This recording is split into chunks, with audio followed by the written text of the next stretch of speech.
Chapter 808. I accept the betrothal gift, and I agree to the marriage. While the Yi family remained silent, Yi Ro agreed to Fong Yan's proposal. She was in charge of everything. Ro, you can't do this, Yi Daowen hurriedly stopped her. Even though he knew his objection wouldn't have much effect. But when he thought that the daughter he raised was about to be tricked away by a bastard to become another man's wife, he felt a deep anger in his heart. That bastard, how could he cheat his precious daughter away? Yes, Ro, marriage is not a game. We know your relationship with Fong Yan, but this matter, shouldn't you think it over? Yi Daoling's objection was very tactful. He only said, think it over, but he didn't reject it outright. He saw Yi Ro's determination. If he forcefully opposed it, it would only incite the conflict between the Yi family and Yi Ro, forcing her to make an even more extreme choice. It was better to make some space for both sides to calm down. Maybe something bad would happen while they were thinking, and then Yi Ro wouldn't like Fong Yan anymore. What if it was like this? Ro, I think your father and second uncle are both reasonable. Yi Daoxian was serious in speech and manner, and he always had a straight face when persuading people. He said aloud, you and Fong Yan have known each other for many years, but you've only been in love for a few days. In such a short time, are you sure you've truly understood this man? Is he also able to completely understand you? Moreover, marriage is different from love. After marriage, you have to live together day by day, year by year.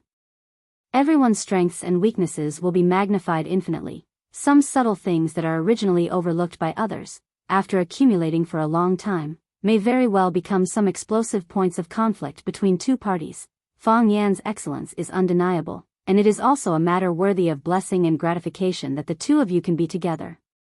However, we only hope that you can be more cautious and be more responsible for your marriage. Wait a while, see if the two of you are suitable for each other, think if you have the courage to tolerate all of each other's weaknesses, and walk together through thick and thin. Ro, what do you think? Yi Daoxuan's words were reasonable and there was no way to refute them. Even Fong Yan thought what he said made sense. Marriage was not a child's play. Yi Ro should think about it carefully.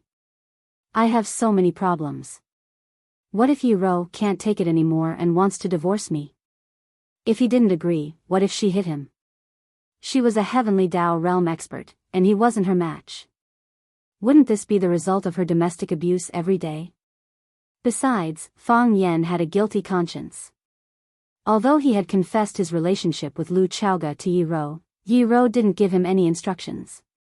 What was she thinking in her heart? Would he mind my relationship with Lu Chaoga? In other words, she would break both her legs and lock herself at home. There were many problems that needed to be carefully considered. We can't wait. Yi Ro glanced at Fong Yan and said, what if someone else takes it away? The atmosphere at the scene suddenly became extremely strange. Everyone looked at Yi Ro with a dull expression. The woman who said this. Was she really the arrogant and cold iceberg Yi Ro who never looked anyone in the eye?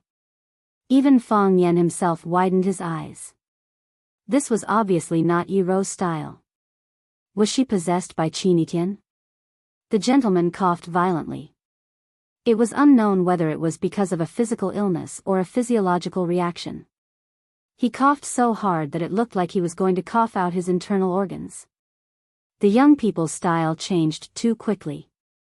As an old man, he couldn't keep up. Old man Fong Hui was stunned at first, then a strong smile appeared on his face. He looked at Yi Ro with joy, as if he liked her more and more. The old man was also happy. All the teeth in his mouth fell off. He reached out and patted Yi Ro, who was sitting next to him, but he couldn't say a word. The three Yi brothers were the most embarrassed at the scene. They didn't expect Yi Ro to say such a thing. First, they were extremely shocked, then their faces turned purplish red. Yi Daowen looked at his daughter with disappointment and said, Ro, you are a girl. How can you say such a thing? If he is really snatched away, it's better not to have such a man. This. Ro, your thoughts are wrong. Yi Daoling coughed twice as well, as if he had been infected by the gentleman. You are beautiful and smart. Furthermore, you are the youngest heavenly Dao realm expert in all of Huaxia. You are the only girl like you in all of Huaxia. As long as you are willing, you can find the best man. What kind of man can't you find? Women need to be strong and brave, but they also need to have an independent personality. You must not lose yourself. That will be an obstacle to your path of seeking the Tao. Yi Daoxian no longer wished to speak to this junior of his. He felt that Yi Rou had been brainwashed.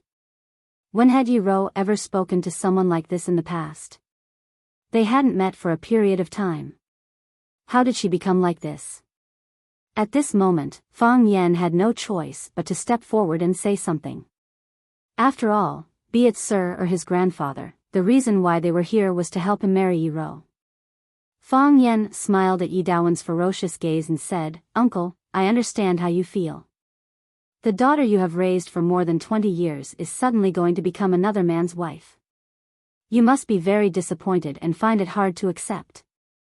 The reason why you feel this way is because you are a good father. You love your daughter with all your heart." Yi Daowen's expression softened a little, but on second thought, "I obviously love my daughter with all my heart. What does it have to do with you that I love my daughter?" Hence, he glared at Fang Yan with an even more ferocious gaze. "Sir is here, and my grandfather is also sitting here. I swear on the reputation of Sir and my grandfather that I will treat Rou Rou well for the rest of my life. I will make her a strong and brave woman with an independent personality, and an eternally beautiful woman. I will make her a blissful wife. For this, I am willing to give up everything I have." When saying this, Fang Yan looked at Yi Rou. This was from the bottom of his heart, and it was also what he had always wanted to say to Yi Rou. He hoped that Yi Rou could feel his sincerity, and he also believed that Yi Rou would touch his heart. Sure enough, Yi Rou's gaze also looked at him. Their gazes collided in the air, and then entangled together, unable to separate. The most beautiful love in this world was, holding hands together, touching lips together, and colliding gazes in the air. All of it? Yi Daoling raised his eyebrows, and there was an inexplicable smile on his face. He looked at Fang Yan and asked, "What if Rou Rou makes you give up the hatred outside, and return to Swallow Dock to practice martial arts?" Fang Yan looked at Yi Rou and said, "If this is Rou Rou's request, I will agree. You don't care about those national and family grudges?" "I originally didn't want to care. They were all provoked," Fang Yan said with a depressed face. Yi Rou looked at Fang Yan and said, "You can do whatever you want. Even if you marry me, you can still maintain your independent personality. You are so nice." Fang Yan was so moved that his eyes were moist. To be able to marry such a reasonable wife, it was really a blessing to his ancestors. "I won't hit you in the future." Yi Rou felt that her heart was about to be melted, so she also said some words of love that could melt Fang Yan's heart. The blue veins on Fang Yan's forehead were bulging. "Dear Miss Yi, you don't have to say such words in front of me, right? Although you really think so in your heart, and I am really a little happy in my heart, Sir and my grandfather are still sitting next to me and listening. What if they suspect that my husband is not strong enough? And I will also protect you," Yi Rou said to Fang Yan. "Whoever bullies you, I will bully him." If there weren't so many people present, Fang Yan really wanted to hug Yi Rou in his arms and give her a good kiss. What an adorable lady. Why did she have to be his wife? Thinking of how he was about to marry a heavenly Dao realm expert, Fang Yan felt that be it the Jiang family or any other enemies, they were all useless. Sir laughed out loud and looked at the couple, Yi Rou and Fang Yan. He said to the Yi family's patriarch, "Look, can you bear to separate this pair of children?" The patriarch smiled as well. He held Yi Rou's tiny hand in his and gently rubbed it, saying, "What a pair of good children." The three Yi brothers looked at each other, their mouths full of bitterness. A grown girl couldn't be kept at home. The patriarch glanced at Yi Daowen, Yi Daoling, and Yi Daoxian and said, "Why don't we just leave it at that?" Yi Daoling and Yi Daoxian didn't say a word as they turned to look at their elder brother, Yi Daowen. They thought to themselves, Yi Ro is your daughter, so as her father, you have the most say. Although your say has almost been taken away by your daughter, it's even more unjustifiable for us to speak. Yi Daowen understood what his two brothers meant, but there was nothing he could do about this matter. He ignored his two brothers' expectant gazes and said to the patriarch, since the patriarch thinks it's good, then, let's do it at that. It's settled, Sir said with a laugh. The 8th of the 12th lunar month, an auspicious day. Both of you should prepare yourselves. Chapter 809. After returning home, old Master Feng Hui shouted for Feng Yan to pour tea for him. Tea, pour me a cup of tea. The old man's face was full of excitement, and he said to Feng Yan in a very boastful tone, I've dug countless traps in my life, but this is the most exciting one, and also the one that earned me the most. I lost a grandson and got a granddaughter-in-law back. Feng Yan poured the tea in the teapot into a cup and added half a cup of hot water to the cup. Then he handed the cup to the old man and said, my marriage with Wen Wan was also a trap set by you? Isn't that obvious? The old man said bluntly, if I hadn't shamelessly gone to the Yi family to challenge them, you wouldn't be here now. Wen Wan is a heavenly Dao realm expert. After the news is spread, wouldn't the Yi family break the door to propose marriage? Besides, even if Wen Wan wasn't a heavenly Dao realm expert, there were still a lot of people who went to the Yi family to propose marriage. Why did Wen Wan have a higher opinion of you and get closer to you? Isn't it because of those years of fighting? Wen Wan has bullied many people in Swallow Dock all these years. Bai Xiu, Zhu Ziden, Li Xiaotian, Bailey Lu, which one of them hasn't been beaten by Wen Wan? Why didn't Wen Wan fall in love with them but me? That's because I'm better than them. In addition to my good looks, I'm also erudite and cultured. Is this also a trap set by you? That's for sure. Isn't it a bit too unreasonable? How am I twisting words and forcing logic? If I hadn't married your grandmother and had your father, would there be a bastard like you? Isn't that a trap set by me? Feng Yan was speechless. Listening to what he said, it seemed to make a lot of sense. Lu Wan came in from outside and asked eagerly, Dad, how's the betrothal? Has the Yi family agreed to this marriage? Old Master Feng Hui put away the smile on his face and took a big gulp of tea. He said slowly, pretending to be reserved, can they not agree? Mr. Yi was the matchmaker, and I was also the old man. My grandson was so outstanding that no village could find him. When they saw us bringing the betrothal gifts, the Yi family was overjoyed. The Yi family's old ancestor personally nodded and said that this matter was settled. Then, this matter was settled. Lu Wan put her hands on her chest, tears overflowed from her eyes, and said, That's good. That's good. My son is getting married. As he spoke, he sobbed uncontrollably. Feng Yan knew that she was thinking of her father. Her son was about to get married, but her father had already turned into dust. There was no one to talk about his sorrow and no one to share his joy with. This kind of feeling was really unpleasant. Old Master Feng Hui's face was also gloomy. He held the teacup but could not take another sip of tea. Was there anything more sorrowful and despairing than the death of one's child? Feng Yan walked over and held his mother in his arms. He said with a smile, Mom, this is a happy thing. Rowan and I are going to get married. Shouldn't you be happy? If we were rejected by the Yi family today, all the things we sent would be thrown back by them. At that time, you should cry, right? Puff, Lu Wan was amused by Feng Yan again. She gave him a reproachful look and said, You silly boy, you are already a person who is going to get married. How can you still say this kind of nonsense? You and Rowan are in love. How can the Yi family not agree? Even if the Yi family does not agree, Rowan will agree. Yes. Your son is so excellent that I love him to death. Feng Yan laughed and teased himself. He didn't want his mother to be sad, not even a drop of tears. Every tear was a knife, stabbing into Feng Yan's heart. His heart ached faintly again, and the sense of guilt that had been quiet for a long time came again. It seemed to be turbulent, like a flood or a fierce beast. If he had arrived earlier that day, if he had been able to get rid of those good-for-nothings who blocked the way as soon as possible, his father would not have died. If his father was not dead, if Fang Yixing was still alive at this moment, when he learned that his son was going to get married, would he laugh unscrupulously, or would he pretend to be serious and sternly lecture his son to treat his wife well and be gentle when he got married in the future? He would definitely choose the latter, because the latter was the character he should have.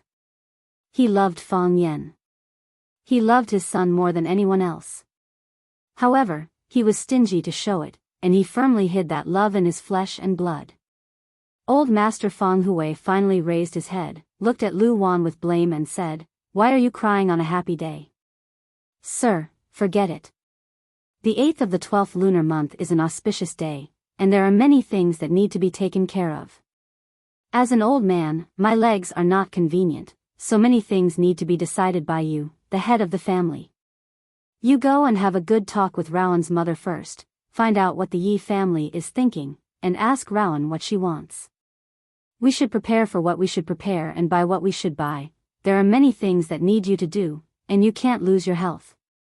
Alas, Lu Wan remembered that she had to start preparing for her son's marriage, and her suppressed emotions were suddenly turned over, as if she had been injected with a stimulant, and said, "I'll invite Fang Yan's aunt and sister-in-law to come over and have a good talk with them. I have no experience in this kind of thing, but our Fang family can't let Rowan down." Old Master Fang Hui nodded and said, "Have a good talk, and don't be stingy with money." Then he turned to stare at Fang Yan and said, "Boy, you have also made a lot of money these years, haven't you?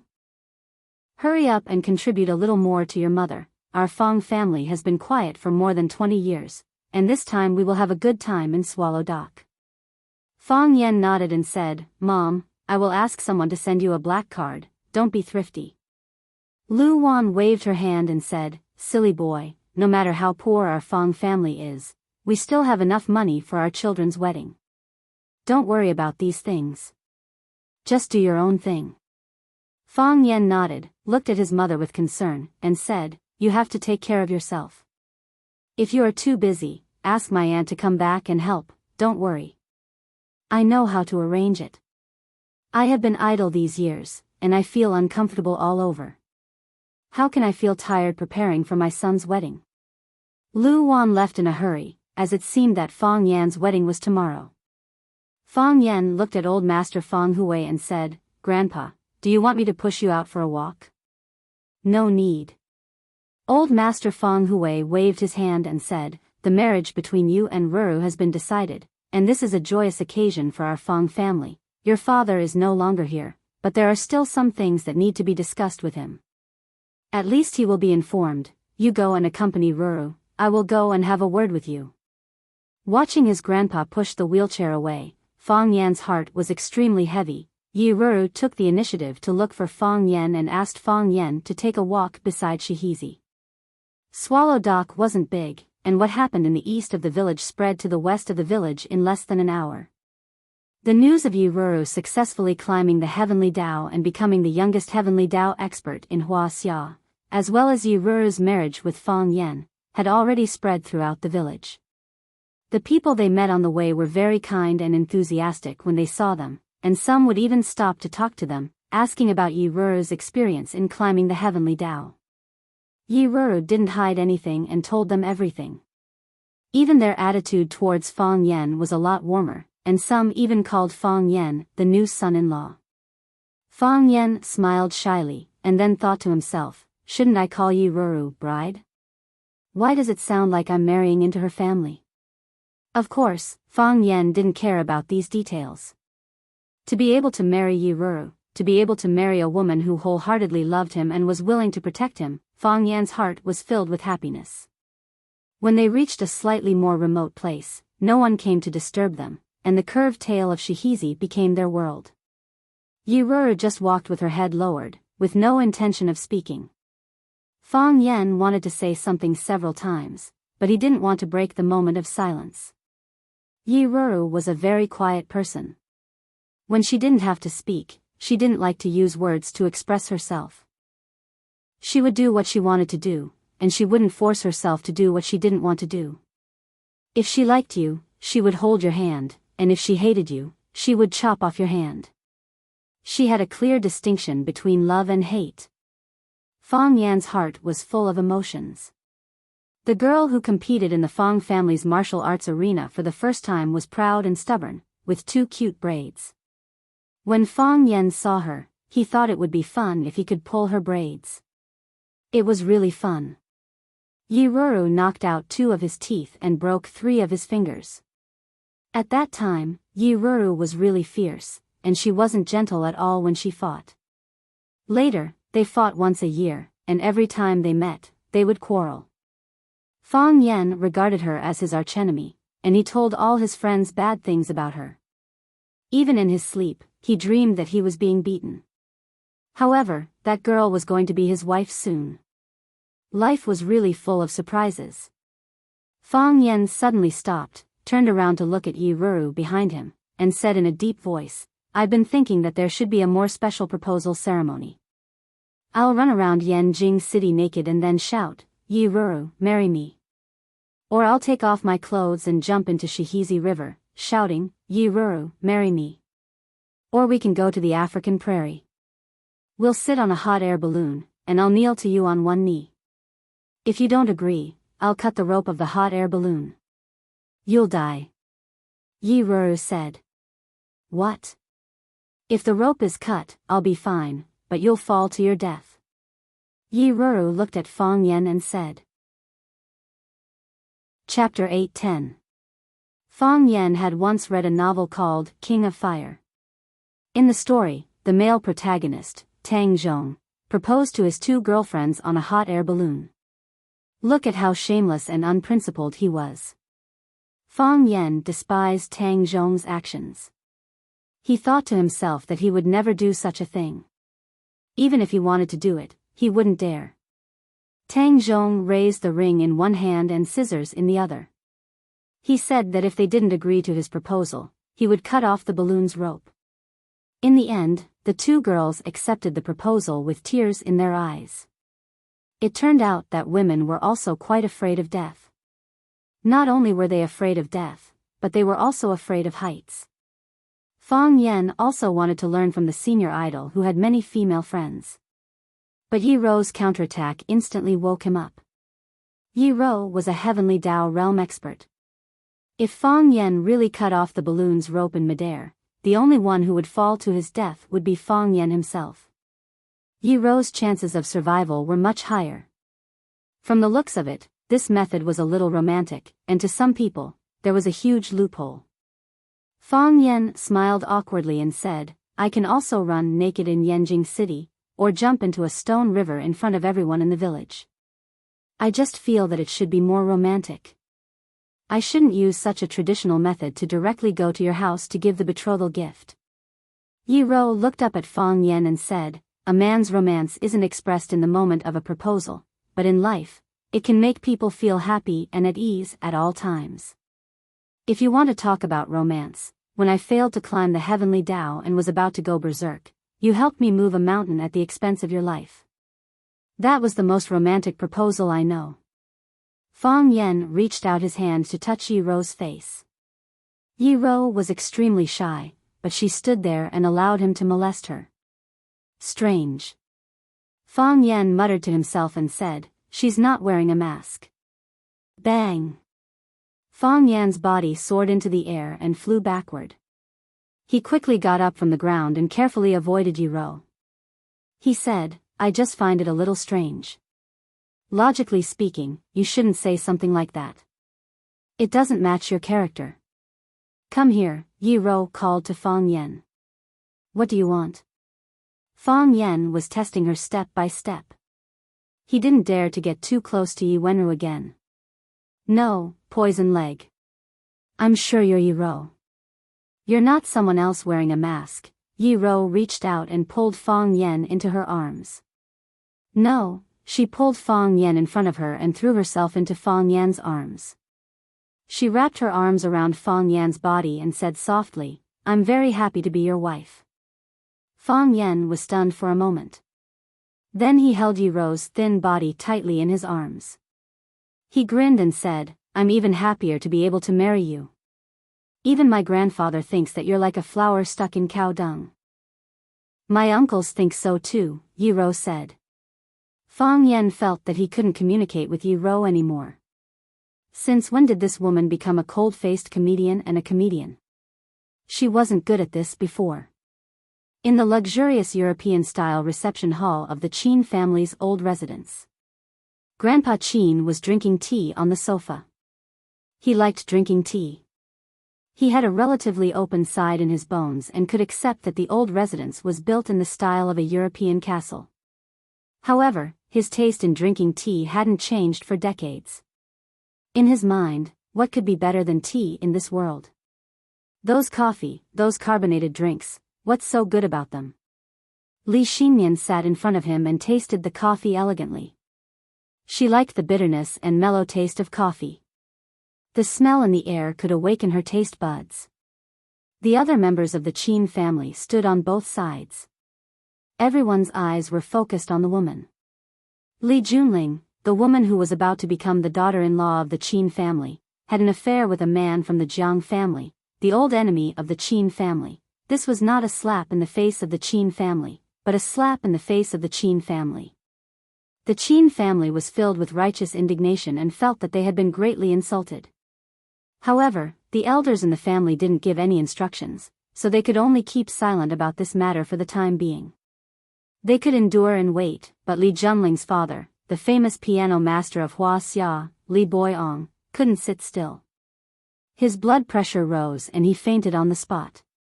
After knowing what had happened, he still forced himself to get up and immediately took his daughter to the Qin family to apologize.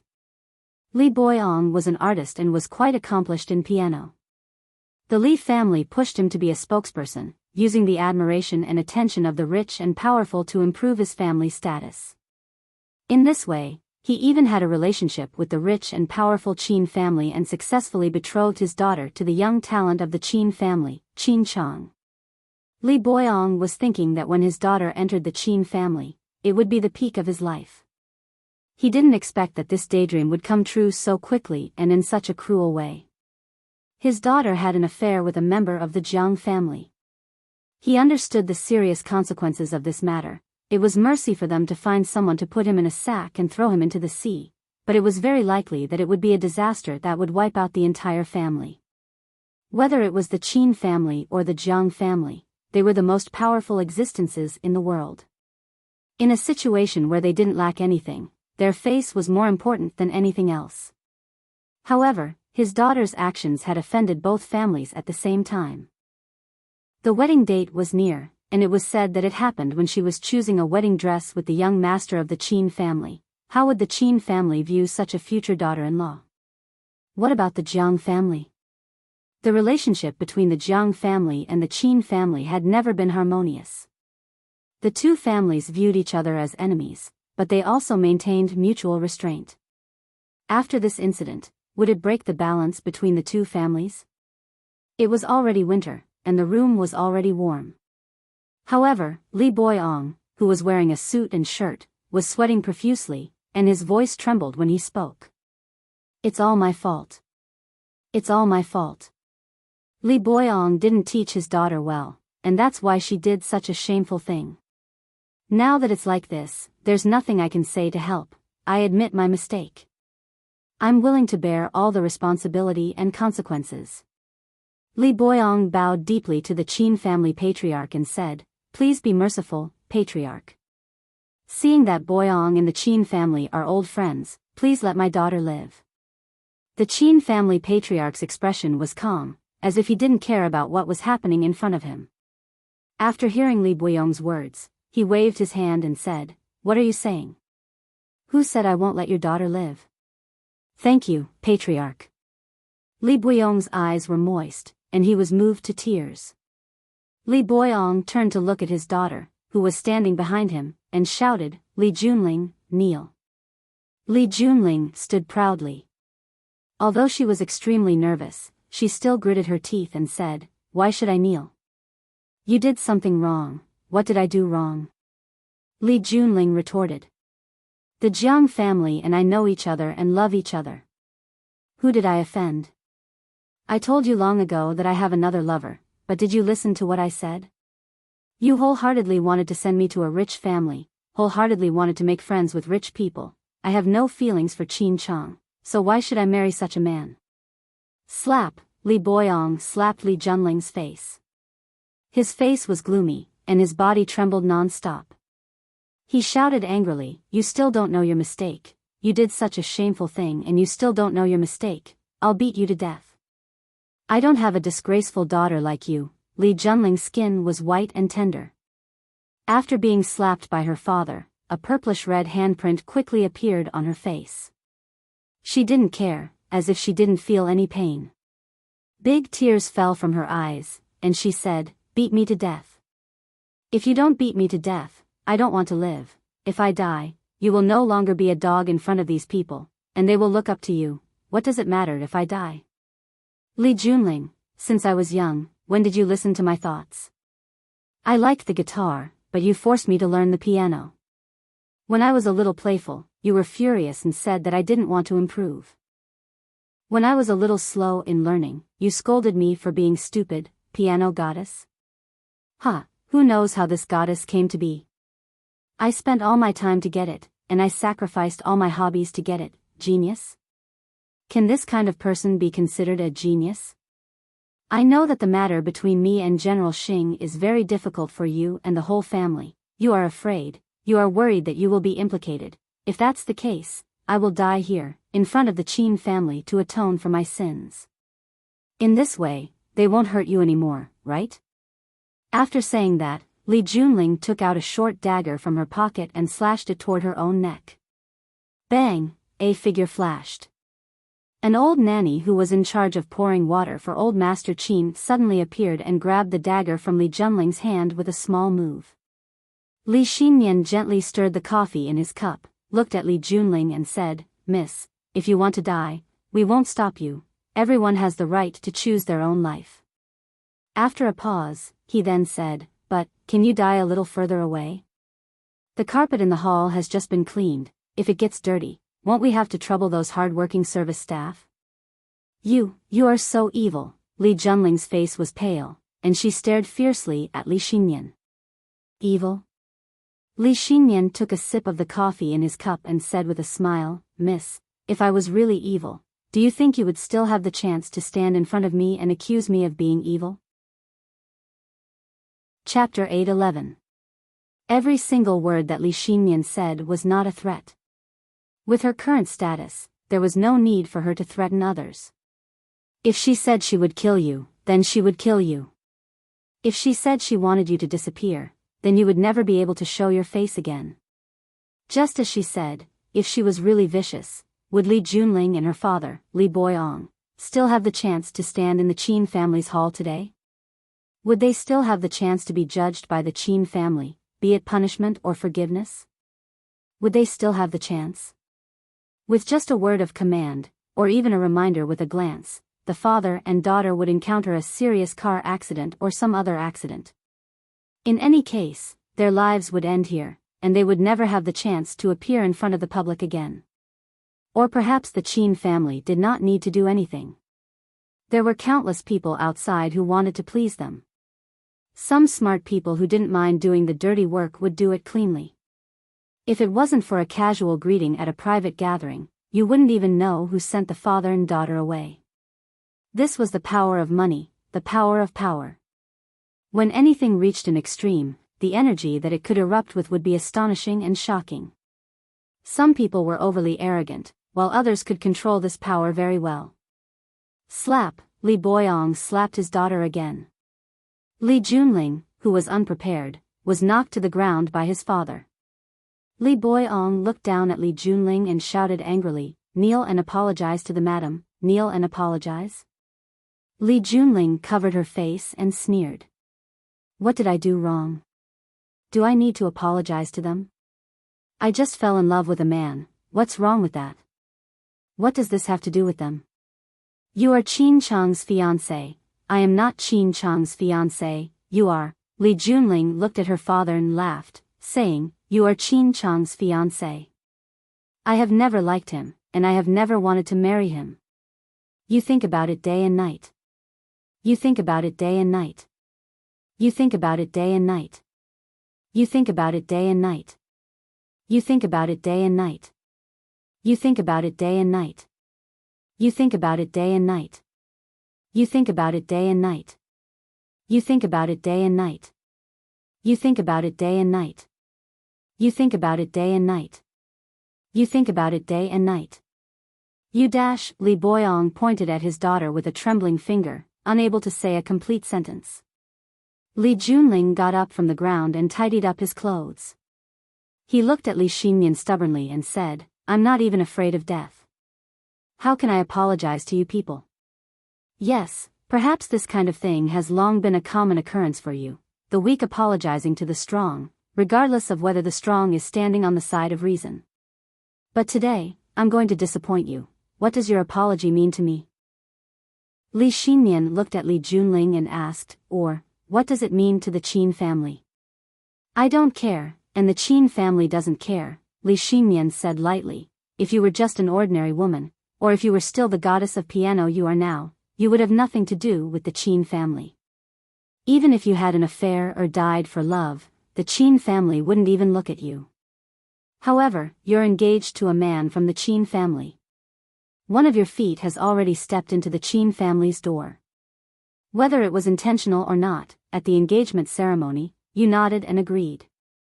After the engagement ceremony, you did such a thing, which indeed made the Qin family lose face. For the time being, you have to bear the criticism of some boring people. But that's all there is to it. Even if something like this happened, the Qin family is still the Qin family. When others talk about it, the Qin family's reputation will be hurt. When you are forgotten by others, when Qin Chang has a new fiancé, can people still remember who you are? But, after this kind of thing, girl, are you still you? Li Xinyan looked at Li Junling sympathetically and said, as a woman, I can understand how you feel. But, your choice is really too stupid. Until now, you still don't know what will happen to you after this matter is exposed. You also don't understand how lucky you are to be able to stand in the hall of the Qin family right now. Li Boyong's forehead was dripping with sweat, but he didn't bother to wipe it off.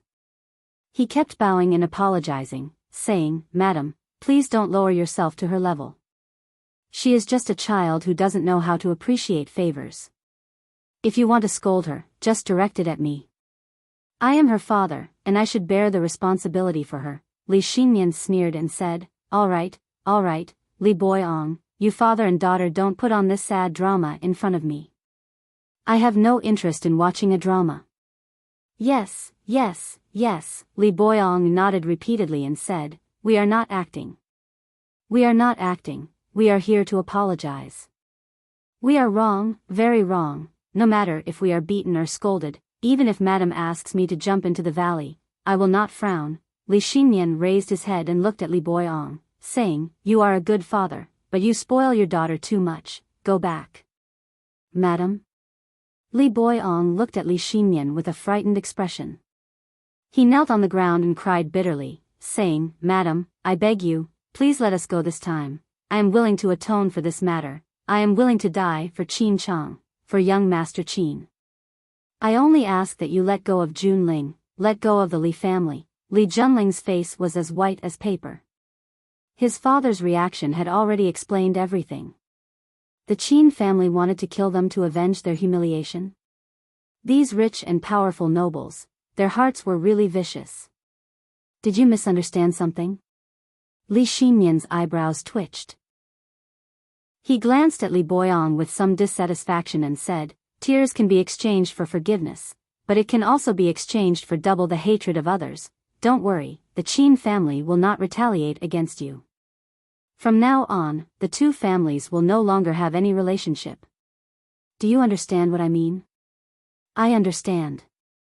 Li Boyong nodded repeatedly. The two families would no longer have any relationship. This meant that Li Xinyan had publicly annulled the marriage between Qin Chang and his daughter.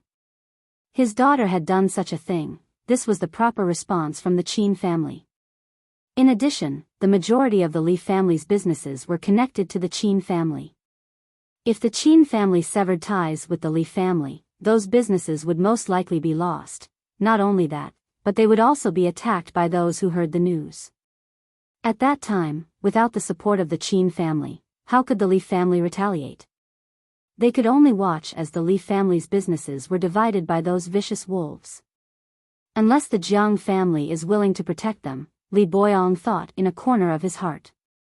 Li Xinmian waved his hand and said, "Let's go back."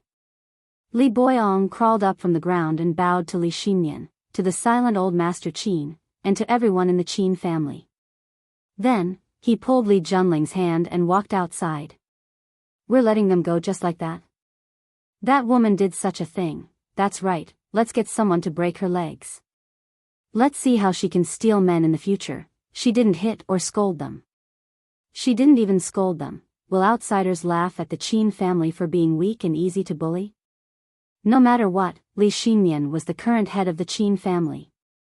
When she was handling family matters, outsiders were not allowed to interrupt or criticize her. Especially when outsiders were present, the Qin family had to give the impression that they were united and harmonious. However, after outsiders left, they had the right to speak freely and express their dissatisfaction. Of course, Li Xinmian also had the right to ignore them. Li Xinmian looked at old Master Qin, who was leisurely drinking tea, and said with a smile, "This tea was plucked from the few tea trees behind Etienne's courtyard. Because Etienne watched them grow up, she treasured them very much. When she plucked the tea leaves, she didn't allow anyone to help her. She plucked the leaves by herself, and each leaf felt like she was cutting off a piece of flesh from her body. After several days of hard work, she only got 2 tails of tea leaves after frying them. She was usually very stingy and didn't usually let people drink. Only when I went to visit her would she ask someone to bring me a cup of tea. She's very close to Grandpa, so she probably gave you more than half of the 2 tails of tea leaves, right?"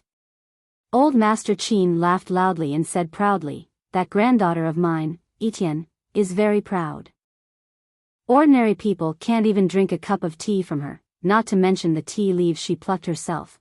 But Etienne is very close to me, so after she finished frying her tea leaves, she secretly gave me a small pot. She even told me not to let you find out. How did you see through it at a glance?"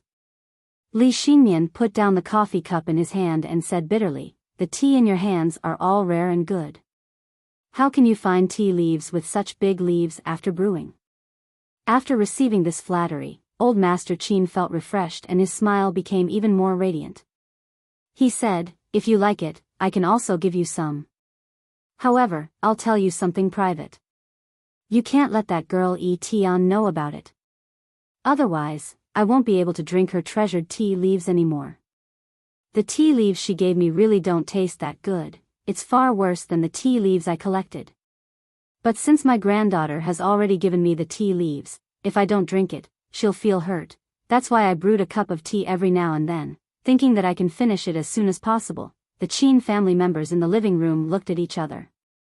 They were seriously questioning whether this was a good way to handle things. "Why did you ignore us and talk about Qin Etienne's tea leaves?" Qin Cheng pushed open the living room door, walked in, and knelt down in front of Li Xinmian. "I want revenge," Qin Cheng said in a hoarse voice. Chapter 8:12. People were divided into yin and yang, and everything had 2 sides. Because of the 2 talented women in the Qin family, the 2 generations of men in the Qin family were collectively weak and couldn't stand out. Because of the arrival of Li Xinmian, the daughter-in-law of the previous generation, the power of the Qin family fell, and they became a plaything in the hands of a woman. In this generation, there was another Qin Etienne, who was smart and talented, and had made a lot of achievements. Some people said that his mother was manipulating behind the scenes in order to make her daughter a prodigy of the Qin family so that she could seize power. Some people also said that the son should be like Jiang Junling, and the adopted daughter should be like Qin Etienne, which was also the advertising slogan that the Qin family and the Jiang family paid people to hype, so that they could outshine the other rich and powerful families. When Qin Etienne grew up, some of the projects she independently invested in all showed dazzling results. It was said that she had already shown outstanding business talent when she was still a student. With her as the middleman, the Qin family and Lu Chaoga created the world-famous Chao Yen technology. When Jiang Junling died, Qinitian also encountered some criticism. Some people said with the mentality of watching a good show, "Look, we have already proved that one is a fake, let's see how long the other one can last." However, no matter what people said, Qinitian was still Qinitian, still the Qinitian that everyone respected and looked up to. Some people said that it was a tragedy to live in the same generation as Qinitian. For the young generation of the Qin family, it was a complete tragedy to live in the same family as Qinitian. Compared with a genius like Qinitian, Qin Chang's ability was not obvious, and his talent in all aspects was not outstanding enough. But compared with the other young generation of the Qin family, or compared with the young people outside, he was already superior. In the past, Qin Chang was gentle and elegant, liked to protect the young generation of the family to win people's hearts, and liked to play tricks to get some small advantages. Every time Qin Chang appeared, he was beautiful. Even in Beijing, where there were crouching tigers and hidden dragons, he was considered a somewhat famous figure. Now, Qin Chang was like a different person. His hair was messy, his clothes were untidy, his eyes were sunken, and there was a pile of eye wax waiting to fall off naturally at the corner of his eyes. His face was pale, and he looked like a vampire who had not been exposed to sunlight for a long time. In the past, only young Master Qin Chang made others fall out of love. He had never experienced such an embarrassing betrayal. His fiancée had been having an affair with another man before they got married. Her twisting and moaning made countless people talk about it. These were all things he had never experienced before. He and Li Junling had never had any decent skin contact. Can you imagine that? Young masters like them were also playing innocent with others? Qin Chang really fell in love with Li Junling. He had always regarded Li Junling as his future wife. In any case, she was going to be his woman very soon, so why should he be so anxious to show that he didn't have the demeanor of a man? In the end, when he was picking out a wedding dress for his future wife, he saw such an ungentlemanly video. After the incident, Qin Chang locked himself in his room and didn't go out. Because he smoked too much, even his throat was swollen and hoarse. Every word he spoke seemed to be rubbing his throat until it bled. "I want revenge." Qin Chang raised his head and looked at Li Xinyan. His yellowish eyes were bloodshot. "Jiang Xing has gone too far." Li Xinyan sighed softly. He walked over and wanted to pull Qin Chang up from the ground. Qin Chang knelt on the ground and refused to get up. He looked up at Li Xinyan and said, "I don't hate Li Junling. This woman has nothing to do with me anymore. But Jiang Xing's family has gone too far. I want revenge. I must get revenge." Since Qin Chang wasn't willing to get up, Li Xinyan had no reason to keep pulling him. She sat back on the sofa and looked at Qin Chang and said, "How do you want revenge?" "I want Jiang Junling to die. I want the Jiang family to be destroyed. I want them to go to the 18th level of hell," Qin Chang said while gritting his teeth. No matter what kind of family he came from, no matter what kind of temperament he had, his fiancée having an affair with another man was something that no one could tolerate. Qin Chang was usually very prideful. He always boasted that he was the only person in the Qin family other than Qinitian. He had his own circle of friends. Everyone who saw him would respectfully call him young Master Qin. However, everything was ruined. The moment that video was released, or the moment that his fiancée knelt under that man's body, all of his dignity and pride were destroyed. "I know how childish my actions were.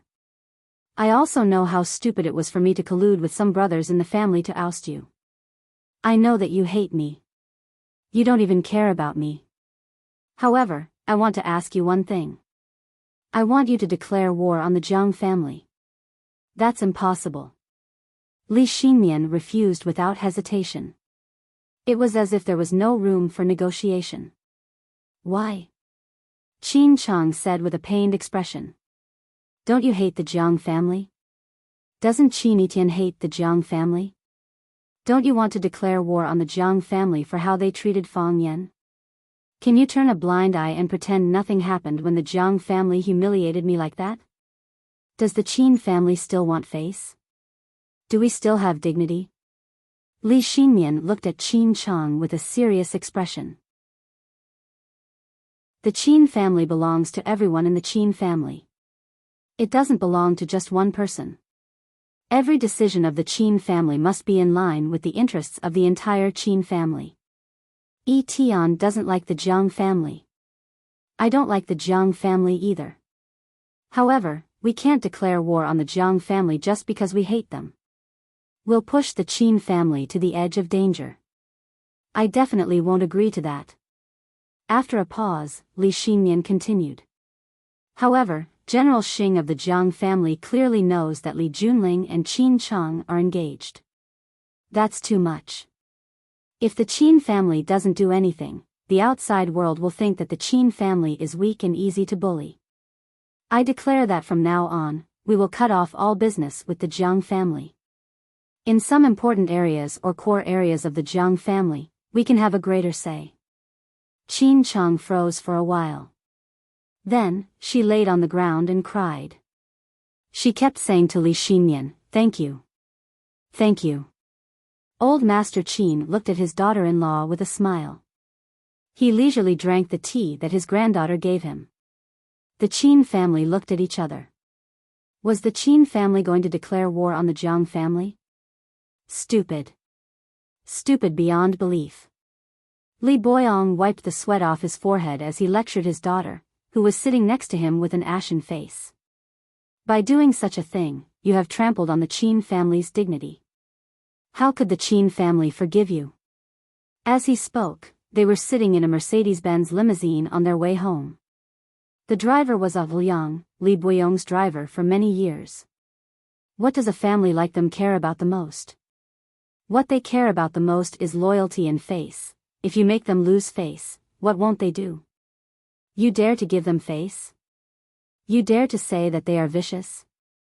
Junling, you haven't seen a truly vicious thing. You usually seem to be a clever man, but this time how could you be so wrong? Li Junling looked out of the window in a daze. It was as if he didn't hear what his father said. Thank God.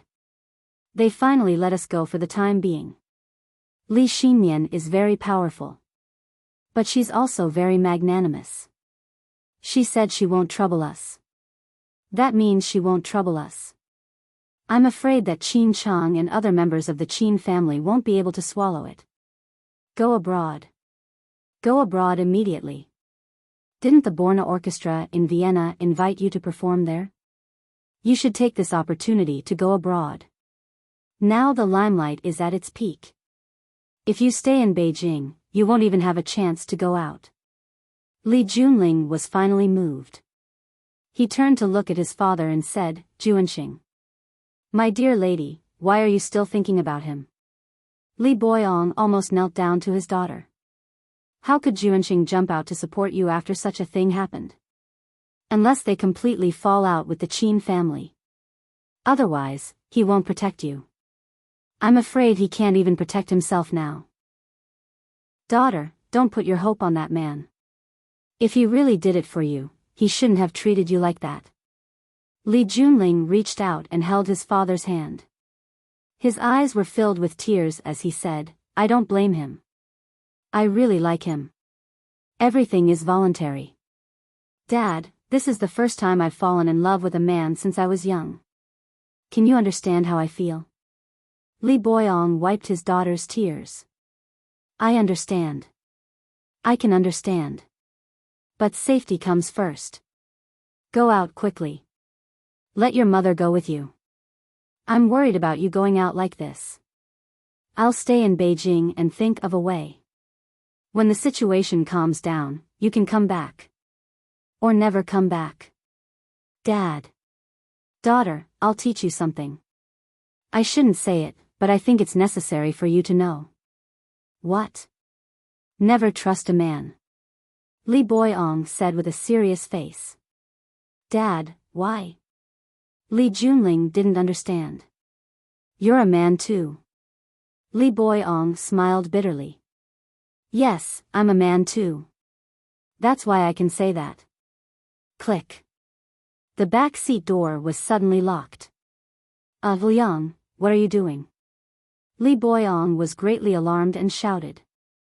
Master, Mississippi, don't blame me. Liang opened the door and jumped out. The Mercedes-Benz deviated from the mountain road. It broke through the railing and crashed into the steep mountain stream. Dad! Li Junling grabbed the seat in front of her and screamed. Liang, you traitor! Li Boyong was also frightened by this scene and shouted in a hoarse voice. Crash! Crash! The Mercedes-Benz crashed into the stone wall again and again. It was like a black cannonball crashing into the endless purgatory. Chapter 8:13. Old House. In the courtyard. Osmanthus flowers were fragrant in October, but there was a golden osmanthus tree in the courtyard that bloomed a little late. It was only deep into winter that it emitted that frightening rich fragrance. General Xing knelt under the golden osmanthus tree, resisting the invasion of the fragrance while enduring the blows from the feather duster. Pa! General Xing was hit on the head. Pa! The feather duster hit his skull again. Pa! Pa! Pa! After a dozen or so lashes, old man Shifu threw the feather duster in his hand onto the ground. He walked to the stone table and sat down. He picked up a cup of tea that was still steaming and took a sip. Do you know why I didn't slap your face? Jiang Shifu held the teacup and asked General Xing, who was kneeling there. Because you're afraid that you'll ruin your face and your grandson won't be able to go out and meet people, General Xing said in a low voice. Yes. Don't hit people in the face. I've always told you this, why don't you listen? The cherishing fortune old man said with a face full of regret. What you're doing isn't just slapping the Qin clan's face. You're practically stepping on their heads and shitting on them. This is a huge mistake that will cause them to become enemies. Grandpa, I know I was wrong. This matter, I really had no other choice. General Xing straightened his spine and looked straight into old man Jiang Shifu's eyes, saying, I really like Junling, and she has deep feelings for me. The two of us are sincerely in love. I know what I'm doing is wrong, and I've thought about leaving her. But Lord Jun didn't agree. I was soft-hearted and couldn't make a decision. Originally, I wanted to wait until Lord Jun got married before completely severing our relationship. I didn't expect something like this to happen. Scoundrel. Jiang Shifu slammed his palm on the stone table, and angrily shouted, What do you mean unable to restrain yourself? You're too daring for lust. You clearly knew that Li Junling was already engaged to the Qin family, yet you still dared to tempt him to do such an immoral thing. If the Qin family did this to our Jiang family, how would you deal with it? The hatred of killing my father and stealing my wife is absolutely irreconcilable. Now is the crucial moment in the battle between you and Fang Yan. In order to prevent the Qin family from participating in the battle, we offered a huge condition, but what was the result? Not only did you fail to balance your relationship with the Qin family, you even dragged the Qin family down with you. If a man can't control his own waistband, what future can he have? Old man Shifu's gaze turned sharp.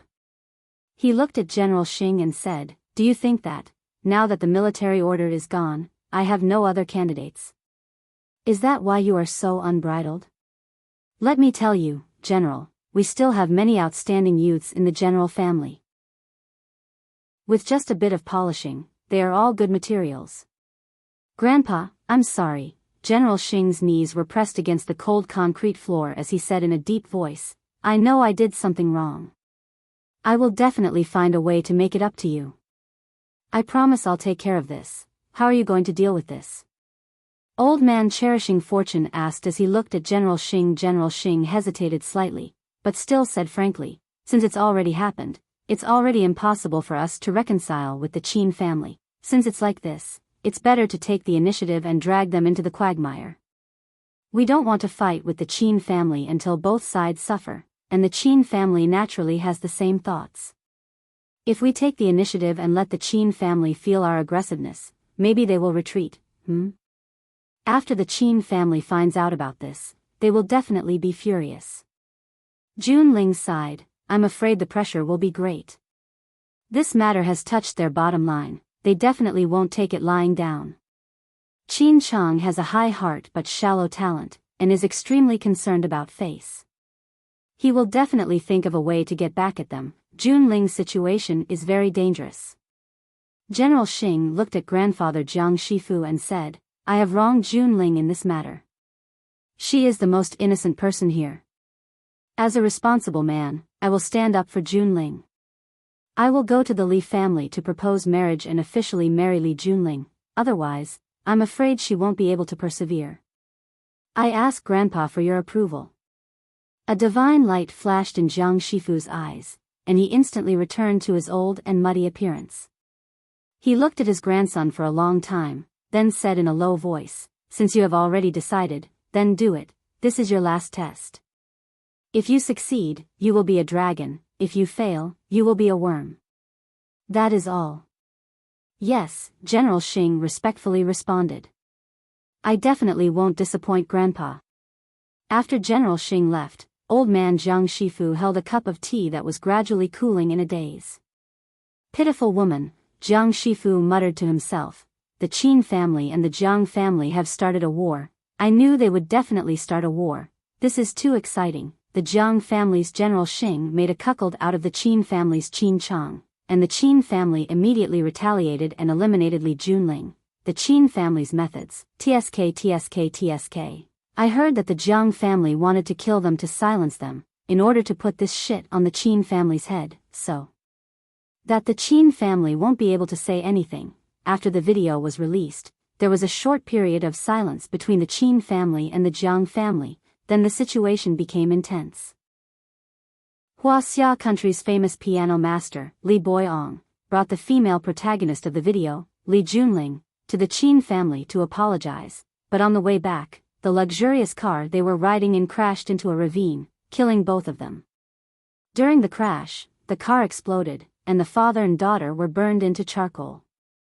At the same time, General Xing brought generous gifts and a matchmaker to the Li family to propose marriage, hoping that the Li family and the Qin family would officially cancel the marriage and fulfill his and Li Junling's hard-to-sever relationship. He didn't wait for Li Junling to return, but he received news that Li Junling had gotten into a car accident. It was said that after receiving the news, General Xing cried bitterly, and even smashed many of the Li family's things, clenching his teeth and yelling, "They've gone too far." Who was the one going too far? The onlookers made all sorts of interpretations of this. Some people said it was obvious, this was the Qin family going too far. Although Li Junling had already apologized to the Qin family, Li Boyong had already brought his daughter to the Qin family to apologize, but on the way back, they got into a car accident. It was obvious that the Qin family wanted to show their power to the Jiang family. The woman that the Qin family couldn't get, the Jiang family shouldn't even think about getting. Some people said that General Xing was deliberately setting up a trap. General Xing knew that this time, he had angered the Qin family, and that a war was inevitable, so he might as well kill them to silence them, and then pour the dirty water on the Qin family, making them unable to extricate themselves from the quagmire, and also accept the attacks and judgment of public opinion. The war had already begun. While the outside was in an uproar, Fang Yan was sitting in Qin Etienne's villa, drinking tea. He was drinking tea that Qin Etienne had personally grown and personally picked. To be honest, the taste of the tea really wasn't that great, far from the top-grade tea that the Qin family had all year round. But, young Miss Qin had kindly brought the tea in front of you, waiting for your evaluation with a face full of expectation, so how could you not give a few polite words of praise? "It's really good tea," Fang Yan said with a face full of enjoyment. "The last time I came here, I already felt that these tea leaves weren't ordinary, but now I know that they were personally picked by Yi Tian. Like I said, other than the fact that Qin Etienne can't pick the stars from the sky, there's nothing in this world that's too difficult for her. There's another thing." Qin Etienne had a mischievous smile, and said, "Qin Etienne also can't pick the heart of a man." Cough, cough, cough, Fang Yan coughed violently. With a red face and a thick neck, he said, "That's because that man has eyes but can't see." "Not really," Qin Etienne sighed softly, and said, "That's because that man chose a better woman." Seeing the regret on Qin Etienne's face, Fang Yan's mood was also a bit heavy, and he said softly, "It's not about who's better than who, it's only about suitability. How do you know that I'm not suitable?" Qin Tian interrupted Fang Yan and asked. Seeing that Fang Yan was once again speechless by her question, Qin Tian giggled. After laughing for a while, her face became gloomy again, and she said, "You're getting married, right?" "Yes. The 8th of the 12th lunar month." Fang Yan nodded. "So annoying," Qin Tian said. "If you're like other men, when I ask such a question, you lie and say that there's no such thing. But if you were that kind of man, I wouldn't like you so much. I think with your conditions, you can find a better man. What kind of man in this world can resist your charm?" Fang Yan said with a smile. "Yes. Everyone says that, my mother also told me that, but no one cares about the main point of the matter. The main point is that the man I like is you. You see, you don't know what to say again." "I understand you. If I were you, I probably wouldn't know what to say either." Qin Tian pursed his lips and chuckled. "But if I were you, I might not meet another girl like me who always says the words like and love. When I think about it this way, I feel that this world is so boring. So, I'll stick to being myself, and you should stick to being yourself. I'll continue to like you, and you should continue to be the person I like. Will you come to my wedding?" Fang Yan asked carefully. "In Swallow Dock, it's an old-fashioned wedding." "You might think it's old-fashioned and boring." Qin Tian glanced at Fang Yan, with a faint smile on his face, and asked, "Mr. Fang, are you afraid that I'll ruin your wedding?" Chapter 8:14. What's the most troublesome thing about preparing for a wedding? It's that you don't know who you should invite and who you shouldn't. If you send an invitation, you're worried that people won't come. If you don't send an invitation, you're worried that people will complain. Fang Yan wasn't afraid that Qin Tian wouldn't come. On the contrary, he was afraid that Qin Tian would come. He was afraid that she would come and make trouble. According to their relationship, if Fang Yan got married, he would naturally send an invitation to Qin Tian. However, Fang Yan knew Qin Tian's feelings for him. If he told her that he was going to marry Yi Ro, would she feel sad? Before Fang Yan could think of a way to say it, Qin Tian took the initiative to ask. In this case, Fang Yan had no reason to hide anything. "But, why did Qin Tian look at me so strangely? How come?" Fang Yan knew how difficult it was to deal with Qin Tian. Fine beads of sweat appeared on his forehead. He held the teacup with both hands and looked at the pots of chrysanthemum in the yard. "I'm just afraid that you're too busy or you don't like the traditional wedding. I like it very much." Qin Tian squinted his eyes and smiled. "Do you really want me to go?" "Of course it's true," Fang Yan said seriously. "I'm very sincere. In this case, I'll go." Qin Tian hesitated for a moment and nodded. Fang Yan also grinned and said, "I'm very happy that you can go to my wedding, really?" Qin Tian looked at Fang Yan and said, "On the day of your wedding, I'll put on my most beautiful dress and my favorite phoenix coronet. I'll dress myself up beautifully to be your bridesmaid. What do you think?" Fang Yan nodded. Fang Yan nodded. Imagining the scene of Qin Tian appearing at Swallow Dock in a gorgeous gown and an expensive phoenix coronet, Fang Yan felt his head begin to swell with pain. As expected, the thing he was most worried about was about to happen. If Qin Tian attended the wedding in Swallow Dock in this manner, in the eyes of outsiders, who would be the bride that day, be Yi Ro or her? Although Yi Ro is broad-minded, she is a woman after all. Doesn't she mind it at all? Fang Yan looked at Qin Tian with a bitter smile and said, "I know you won't do that, right?" "Why not?" Qin Tian asked back. "This is my usual style. Why should I change it? Besides, I also want to prove to some people that I didn't lose because I was worse than others, but because I was a little slower." Qin Tian giggled and looked at Fang Yan's nervous face. She said, "Are you afraid, Mr. Fang?" "I'm not afraid. I'm just worried that things will get complicated."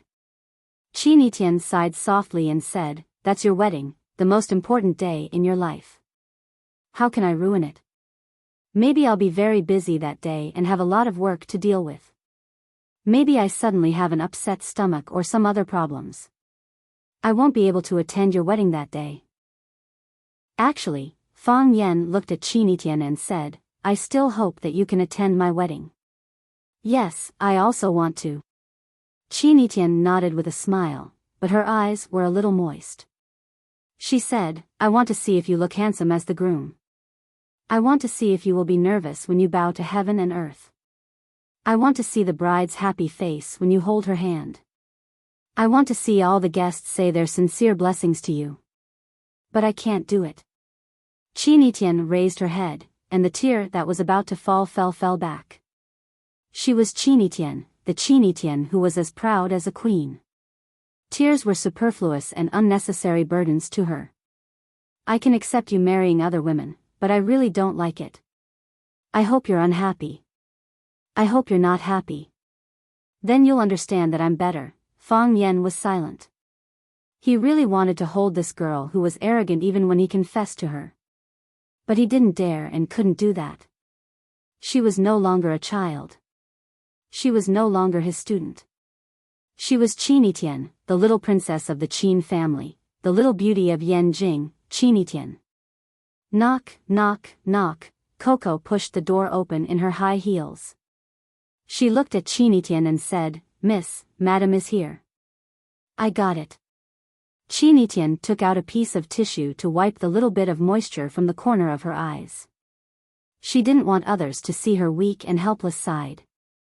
Even if that person was her mother. Li Xinyan was here. This was the first time Fang Yan saw Li Xinyan in Qin Etian's villa. The mother and daughter had one thing in common. Every time they went out, it was like a visit from the head of a country. Following Li Xinyan were 5 luxury cars, a dozen bodyguards, and 2 confidential assistants. Li Xinyan was surrounded by them, like a queen who came out to inspect her territory. The bodyguards and assistants dispersed outside. Li Xinyan was welcomed into the living room by Qin Etian and Fang Yan. He said, What are you two talking about? We're talking about Fang Yan's wedding. Qin Etian said expressionlessly. Her emotions didn't fluctuate at all. It was as if she was talking about a very insignificant matter. Fang Yan is getting married. Did he send you an invitation? Li Xinyan looked at her daughter's face and said to Fang Yan, Let's talk alone. Then she took the lead and walked to the backyard of the villa. Fang Yan glanced at Qin Etian and had to stand up and follow her. The backyard of the villa was where Fang Yan often went to the hot spring. Li Xinyan sat on a rattan chair and waited for Fang Yan's arrival. Fang Yan walked in front of Li Xinyan and said, Teacher, Etian cried just now, Li Xinyan said. Fang Yan was very shocked. Qin Etian did show signs of crying just now, but he saw very clearly that the tears didn't flow down at all. Moreover, before knowing that Li Xinyan was coming, Qin Etian used a wet tissue to wipe the corners of her eyes. She used a definite sentence, not a question, which meant that she was sure that Qin Etian cried just now. Was this the legendary mother-daughter bond? No. Fang Yan wanted to make his description more accurate. Etian is a very proud person. Yes, because she is a very proud person, she disdains to fight for things. But if she doesn't fight for things, how can she get what she wants? Li Xinyan obviously also felt that his daughter's emotional problems were a bit tricky. He looked at Fang Yan and said, Fang Yan, don't blame me for bringing it up again. I'll ask you again, are you really not going to consider the proposal from last time? Fang Yan was silent for a long time, then looked at Li Xinyan and said, I really don't want to refuse. Because every time I refuse, I feel like I'm hurting Etian. But you also know the situation right now. I already have a fiancé, I'm going to marry another girl, the betrothal gift has already been given, the wedding date has already been set, how can I let that girl down and choose Etian? If that's the case, how can I be worthy of Etian's love? Li Xinyan sighed softly and said, I just didn't think that my daughter would lose, ever since she was young, she has never lost. Alright, don't feel troubled, this kind of thing can't be forced. Since Etian has already decided to give up, I can't interfere too much. Li Xinyan looked at Fang Yan and said, "You already know about the recent situation, right?" "Situation? What situation?" Fang Yan asked with a confused expression. Li Xinyan's expression was gentle as he said softly, "Fang Yan, do you really not know anything?" "Ah. Are you talking about the matter of General Hang stealing Qin Chang's girlfriend?" When this matter was exposed, I was also quite surprised. General Hang looks like a gentleman on the surface, but I didn't expect him to be a beast in human clothing, capable of doing all kinds of shameless things. Speaking of which, my relationship with Qin Chang is quite good. Although we had some disagreements the last time we met at Junwei House, we quickly became very good friends. I haven't had the chance to see him since coming to Beijing this time, otherwise, would have to properly comfort him. Fang Yan, Li Xinyan's gaze became sharp and said, "Do you really think that no one knows that you were the one who released that video?" Fang Yan looked at Li Xinyan with a surprised expression and said, "You're actually suspecting me?" "I'm not suspecting, I'm certain that you did it." "You have proof?" "I don't have proof." Li Xinyan's words sounded a bit unreasonable as he said, "Feeling, this is my feeling, and also the answer that I came up with after analyzing it. Every time, you only need to pay attention to who is the biggest beneficiary behind the scenes to easily find the answer." Fang Yan. After that video was exposed, the Qin family and the Jiang family became mortal enemies. Even if the Qin family is unwilling to help, they will not accept any possibility of cooperation with the Jiang family. In addition, the Jiang family's reputation has fallen to the ground, and they have become the talk and laughing stock of the people of Beijing. Killing several birds with one stone, isn't this your plan? Fang Yan looked at Li Xinyan with a serious expression and said, "Teacher, what's your attitude? What do you think of this matter? Do you think it's good or bad that this happened?" "From your point of view, it's naturally excellent. A stroke of genius," Li Xinyan praised. "From your point of view? It's also good," Li Xinyan said expressionlessly. "At least the noise in the house has disappeared, and a few people have become obedient." Fang Yan opened his mouth and smiled, then said, "If that's the case, then I'll be honest with you, this matter was done by me." Fang Yan, Li Xinyan's expression suddenly became murderous. "So it was you?" "It wasn't me," Fang Yan immediately denied. "I'm just joking, how could I think of such a brilliant idea, ha ha ha." Chapter 8:15. It's just a game of words. If you think it's good that it happened, then I'm the one who did it. If you think it's bad, then it has nothing to do with me. You said it yourself, you don't have any evidence to prove that I have anything to do with this. Fang Yan isn't trying to hide anything, I just don't want to bring trouble to myself because of this. Of course, if he can gain some benefits or take advantage of something, he can be thick-skinned and admit it for now. Fang Yan, Li Xinyan stared coldly at Fang Yan and said, "Is this your attitude?" "This isn't my attitude, this is the attitude I'm showing to cater to your attitude," Fang Yan said with a smile. "You're worried that I'll take revenge on you?" Li Xinyan asked Fang Yan. "Do you think I'll hate or blame the culprit who released this video just to protect the Qin family's reputation? I did have that worry before. After all, after the video was released, the Qin family was pushed to the teeth of the storm, ridiculed and belittled. The Qin family's reputation was ruined, and they probably won't be able to raise their heads in public for a while. Moreover, the Qin family originally had more choices. However, after this incident, the number of choices available to them has become very limited," Fang Yan said with a smile. "That's right. But now I know Teacher Li's stance on this matter, and I also know that Teacher Li has always cared for me, the Qin family cutting off all ties with the Jiang family, and starting a fierce battle in some areas where the Jiang family has an advantage. This is a great thing for me, and also the greatest support for me. When the Qin family and the Jiang family are in a chaotic battle, the pressure on watching has decreased a lot. This isn't caring for you, but the Qin family has its own dignity and reputation to protect." Li Xinyan expressionlessly looked at Fang Yan and corrected his self-perception. "I'm really angry that you suddenly released that video. The elders of the Qin family are also angry, but as I said, from your perspective, you have 100 reasons to do so. Yes, Fang Yan nodded. I have other methods as well.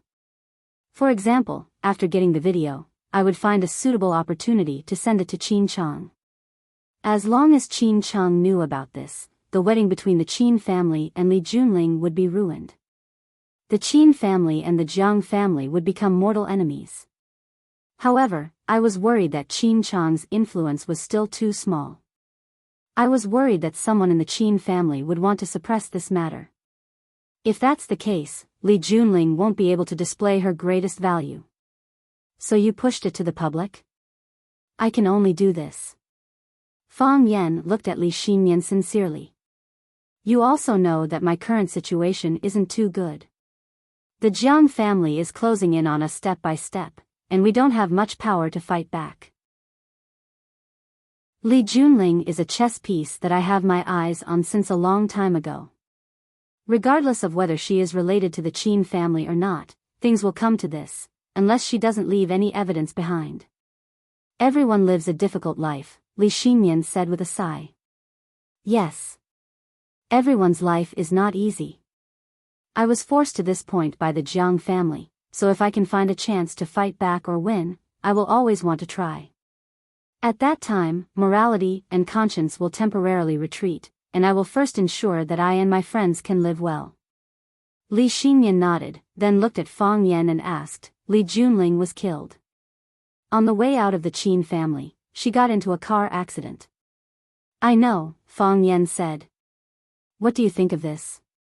I expected General Xing to play this hand, Fang Yan said coldly. He hated people who disregarded life. Those people had no compassion or virtue. They weren't worthy of being human. He saw that he was about to lose his hand, but he couldn't save the situation, so he simply flipped the table. This way, no one would be able to see the end. General Xing and Li Junling were having an affair. He couldn't clean up this matter. Whether it was giving up on Li Junling or accepting her, it was an incredibly difficult matter for him. If he gave up on Li Junling, his reputation would fall to the ground. He would be criticized and attacked by countless people, and it would be difficult for him to gain the trust of others in the future. Even the family would lose their expectations of him.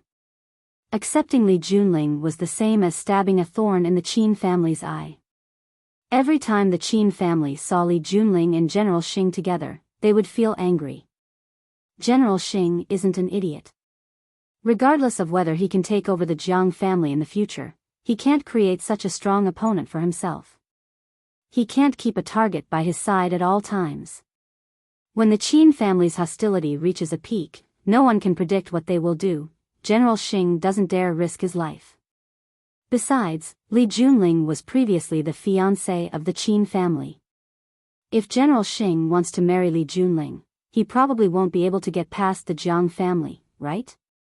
Jiang Shifu is an old man who cares about his face. Would he let his grandson, the man who might be the future leader of the Jiang family, marry a woman who had an affair before? Even though the object of that woman's affair was his own grandson, this is still something that he can't tolerate and accept. Li Xinyan laughed lightly and said, perhaps, General Xing really wants to marry Li Junling? He brought people to the Li family to propose, but when he received the bad news that Li Junling had gotten into a car accident, he cried endlessly. It said that he even smashed 2 mahogany chairs and a Ming dynasty vase. Fang Yan laughed coldly and said, the reason why General Xing dared to go to the Li family to propose was because he knew that he didn't need to be responsible for anyone. If he knew that Li Junling would get into a car accident, then why wouldn't he bring people to the Li family and pretend to be an infatuated man? The connoisseur understands the artistry, while the layman enjoys the show. Even though we understand the mystery behind this, the majority of people in this world are made up of ordinary people. After something like this happened, General Xing's reputation should be pretty good right now, right? Very good. Li Xinyan said. Some people compare them to the butterfly lovers, saying that the Qin family ruined the marriage of a pair of people who truly loved each other. He became the representative of love and righteousness. Look, our opponent is such a smart guy. Fang Yan said with a smile. He caused such a big trouble by fooling around with a woman, but in the end, he didn't have to clean up after anyone, and he even won reputation and sympathy. I like smart young people. Li Xinmian looked at Fang Yan and said, but I don't like smart people who do things without principles or limits. So you have a reason to like me. Fang Yan said seriously, I'm smart, and I do things with principles and limits. I believe in Etienne's eyesight. Li Xinmian didn't deny it this time. She can't like a scumbag. At this time of the year, people in Beijing already needed to wear windbreakers or thicker cotton-padded jackets to keep out the cold, but Huaqing was still in the midst of autumn. The leaves had only just turned yellow, unlike the north, which was full of fallen leaves. The winter water wasn't cold, the winter wind wasn't cold, and the winter soil wasn't frozen.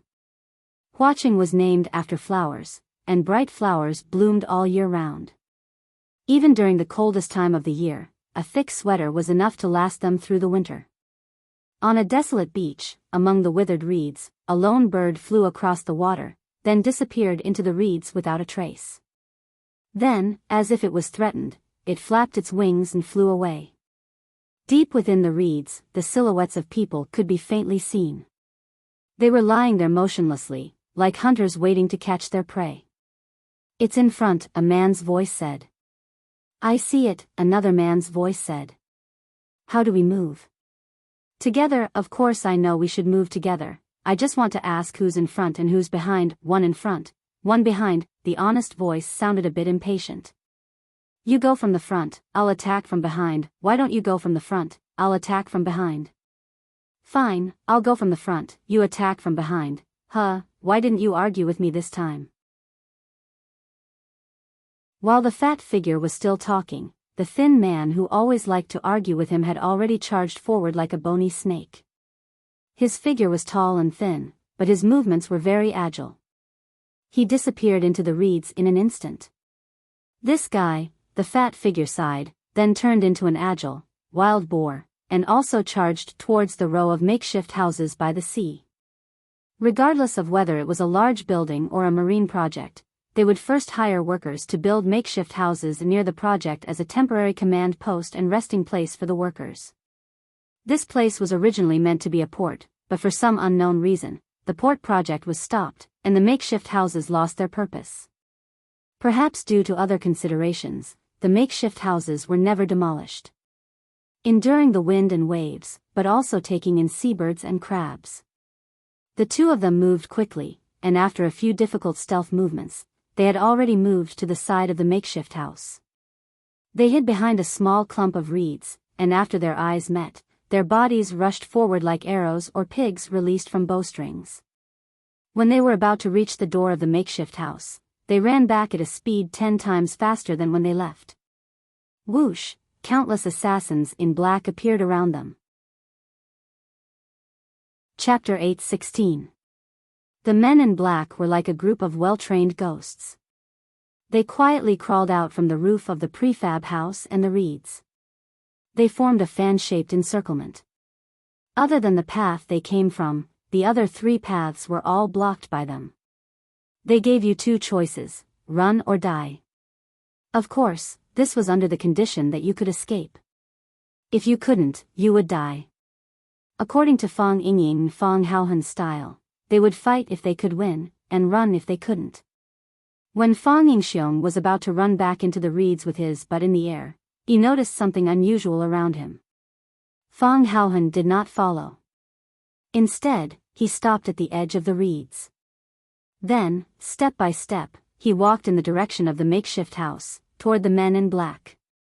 Fang Yingying panicked. He turned around and shouted at Fang Haohan, are you crazy? Run. Fang Haohan didn't respond and continued to walk toward the men in black. Fang Yingying turned around and dragged Fang Haohan's body. He shouted, Hero, go, go, we are surrounded. Have you forgotten what junior martial uncle taught us? Safety first. You go, I won't go. Fang Haohan shook off Fang Yingying's pull and said in a hoarse voice, they came out, which means we have found the right place. Our hard work has been worth it. Of course I know we have found the right place, but don't you see how many people there are? 2 fists are no match for 4 hands. Let's retreat first and go back to get reinforcements. I can't go, Fong Haohan said firmly. If we leave, they will leave too.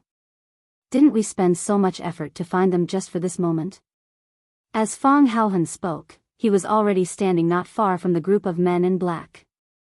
Fong Yingying gritted his teeth, straightened his back, and stood beside Fong Haohan. If you're not here, I won't leave either. Today, us two brothers will fight to the death with them. This bunch of trash might not be able to keep us here. Fong Haohan said confidently. Let's go back and forth, then save Liya. All right, for sister-in-law, big brother will fight it out with you. The wind is bleak and the water is cold. Heroes and warriors stand shoulder to shoulder. Fong Haohan stared fiercely at the men in black and said, I'll go first. I'll go with you. The two of them rubbed their palms together and prepared to attack. Hualala, the group of black-clothed men shook their wrists, and each of them held a pitch-black pistol in their hands. The pitch-black muzzle was aimed at Fong Yingying and Fong Haohan's entire body. As long as someone gave the order, the two of them would be turned into sieves by these bullets. Fong Yingying and Fong Haohan, who were about to charge forward, stopped. The two of them looked at each other and raised their hands high up at the same time. We surrender. Fong Yingying said. If you have the ability, then fight with me for real. What kind of hero is holding a gun? Fong Haohan shouted. The black-clothed men parted to the sides, and a young man wearing white casual pants and a striped vest walked out. In such a desolate suburb, it was really surprising to see such a man dressed like a noble. Jiang Junling held an apple in his hand, and with a bite, the juice flowed out, and when he chewed, it made a kacha-kacha sound. Jiang Junling ate the apple while looking at Fong Yingying and Fong Haohan, and said with a smile, Fong Yan sent you? I wanted to come myself. Fong Haohan said firmly. He knew who Jiang Junling was, and he also knew what kind of deep hatred Jiang Junling had with his junior martial uncle. Was Liya kidnapped by you guys? Here. Jiang Junling pointed to the makeshift house behind him and said, If Liya is Du Qing's beautiful goddaughter, then she is indeed in our hands. However, it seems like it will be very difficult for you to take her away, right? We never thought of taking her away.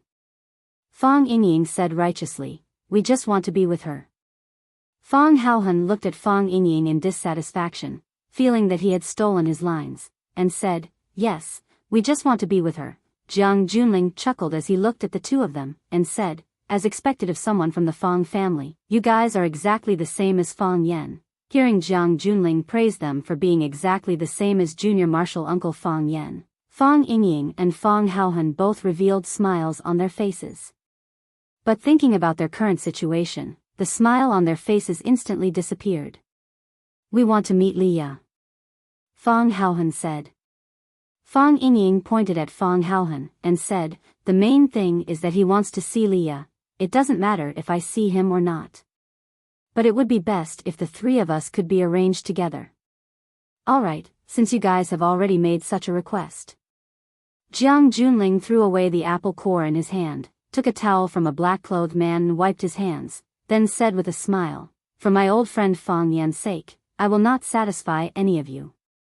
Look, don't I have Fong Yan style when I speak like this? Fong Yingying nodded, and said to Fong Haohan, It really does look like it. Jiang Junling felt a little bored, and said, Capture them all. Thus, a few black-clothed men put away the guns in their hands and rushed over. In a group of two, they carried handcuffs that looked translucent and had liquid rippling inside, wanting to handcuff Fong Yingying and Fong Haohan.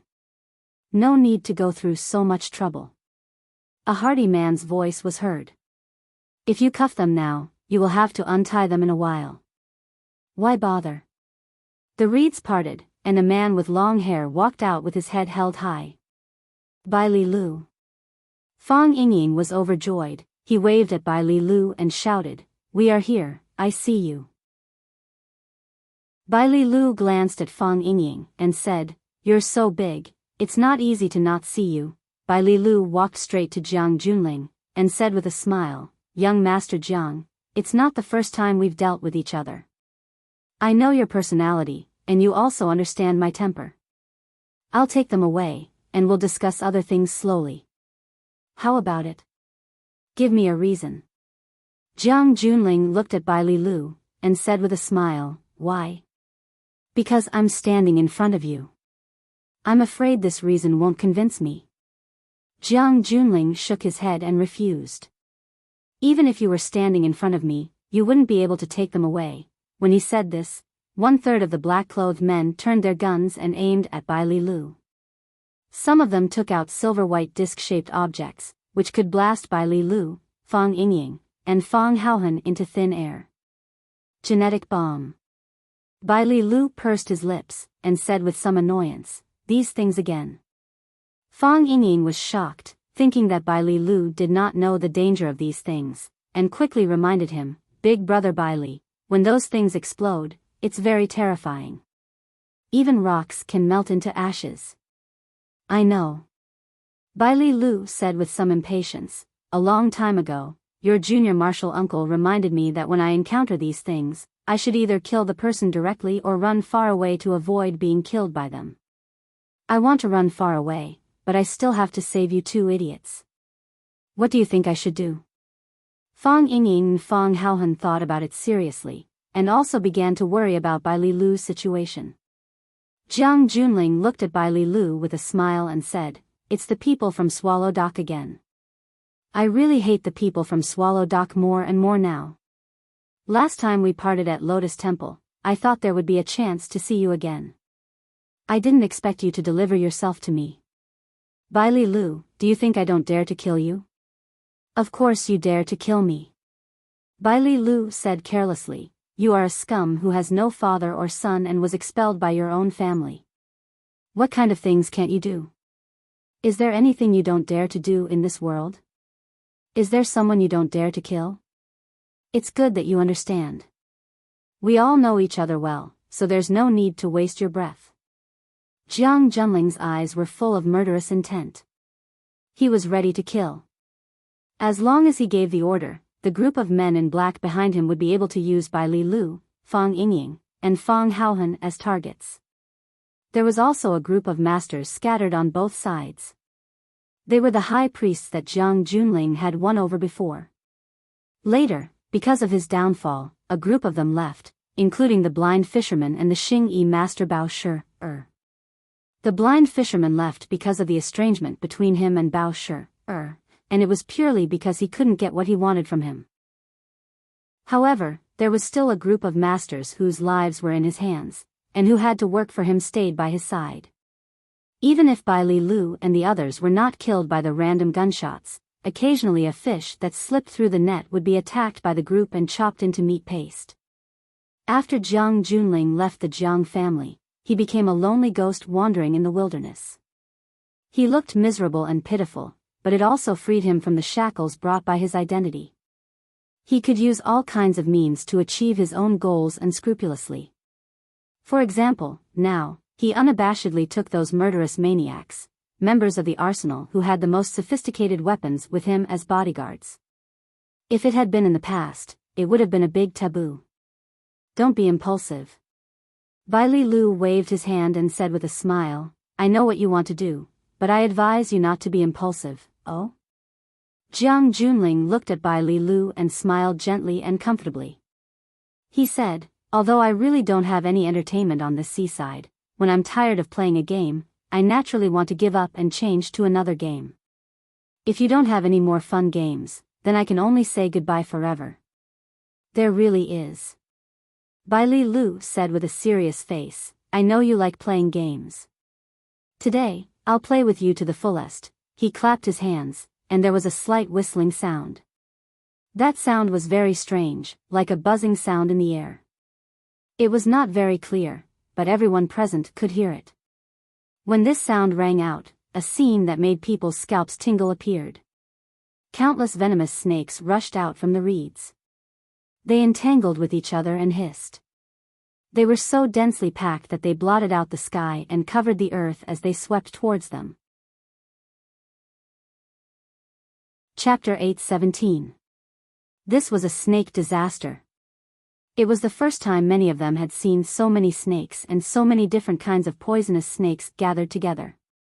Their bodies were entangled together, swaying and twisting left and right. Their heads were raised high, and their triangular eyes flashed with a murderous glint.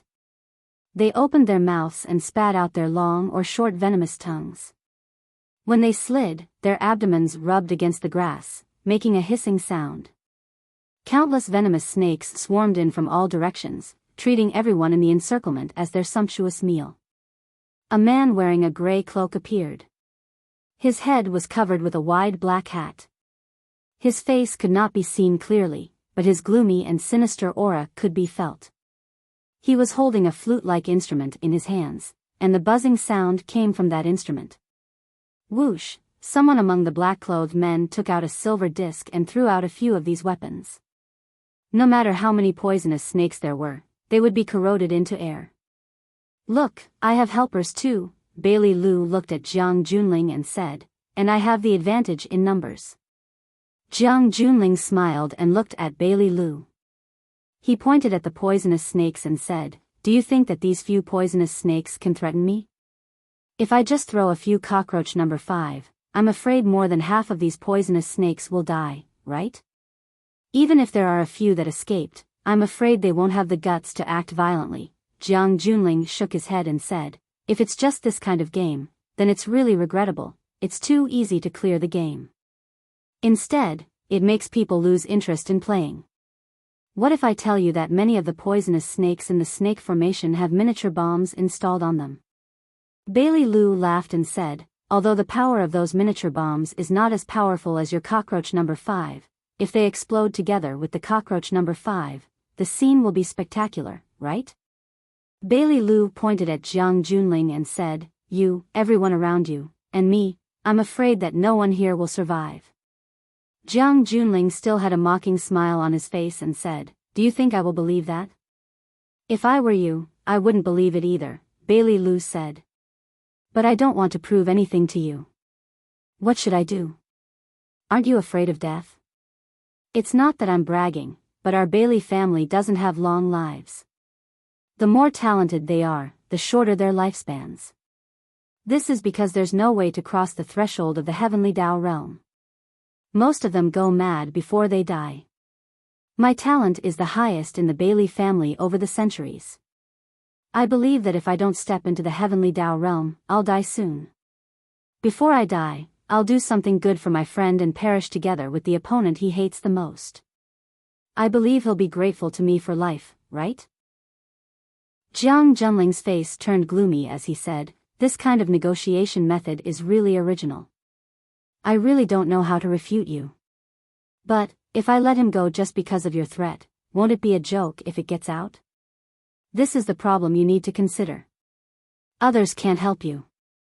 Bai Lilu crossed his arms in front of his chest, looking like he was not anxious at all. But you look like you're in a dilemma. Let me tell you that there is a bomb in the snake formation. Although you are suspicious, you will not dare to play with your life. Although you don't want to admit it, in your heart, you must think that you're superior to us. If the person standing in front of you was Fang Yan, and you were asked to perish together with him, you might think that this matter can be considered. But the person standing in front of you is me, Fang Yan's two good-for-nothing martial nephews. Fang Yingying and Fang Haohan looked at each other, thinking, how are we good for nothing? We're already very promising, all right? You feel that it's unfair in your heart, right? You feel that dying in such a way is too unfair for you. But you also know that the longer this matter drags on, the more advantageous it is for us. If you can't get rid of us in the shortest time possible, then more people will come to help. You're no longer young Master Jiang, but a wandering ghost that was chased out of the Jiang family. But don't forget, this is Flower City, there are countless of Du Qing's brothers and good friends here. You kidnapped Du Qing's goddaughter, wouldn't he fight you to the death? Looks like I can only surrender and accept your conditions, Jiang Junling said with a smile.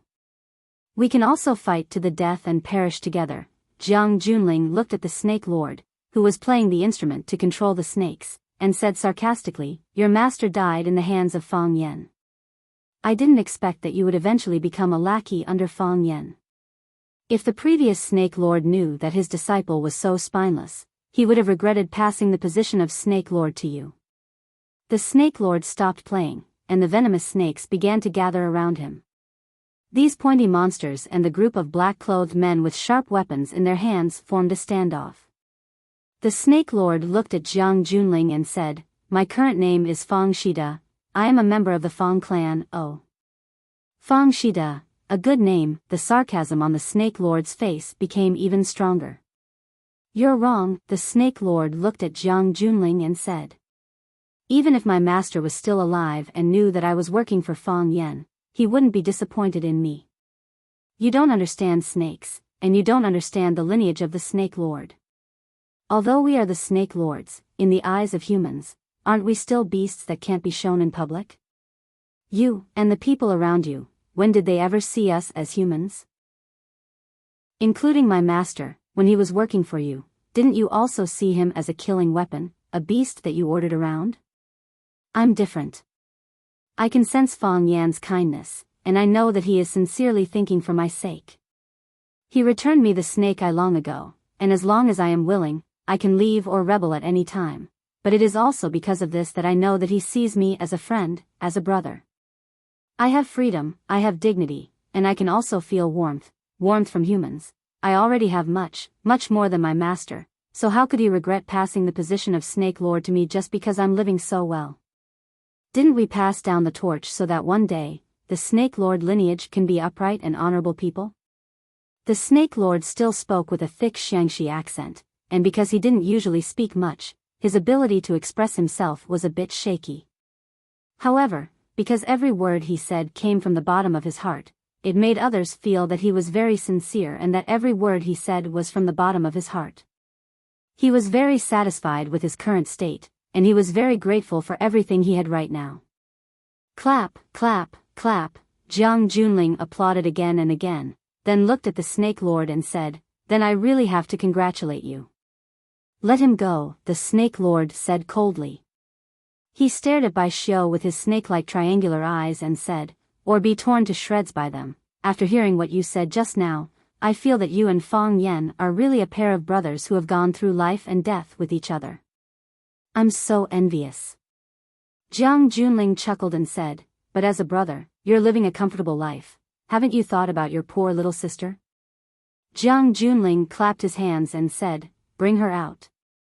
As soon as he said that, the metal door of the makeshift house was pushed open again. Two men in black helped a woman out, one on the left and one on the right. The woman's right leg was already lame, so it was extremely inconvenient for her to walk, and her lame leg was almost dragging on the ground. His head was lowered, and his long hair covered his entire face, making it difficult for others to see his appearance. Thump, the two men in black threw her to the ground, and the woman lost her balance and fell to the ground. She seemed to still be conscious, and her body was still wriggling. She tried to get up, but because her hands were cuffed by the genetic hand, and her leg was seriously injured, she failed several times. The Snake Lord's hands were clenched into fists, and the veins on his hands were bulging. He clenched his teeth, and the muscles on his face kept twitching. Even though he hadn't seen the woman's face, he already knew who she was. How could he not know who she was? That was her, his entire life.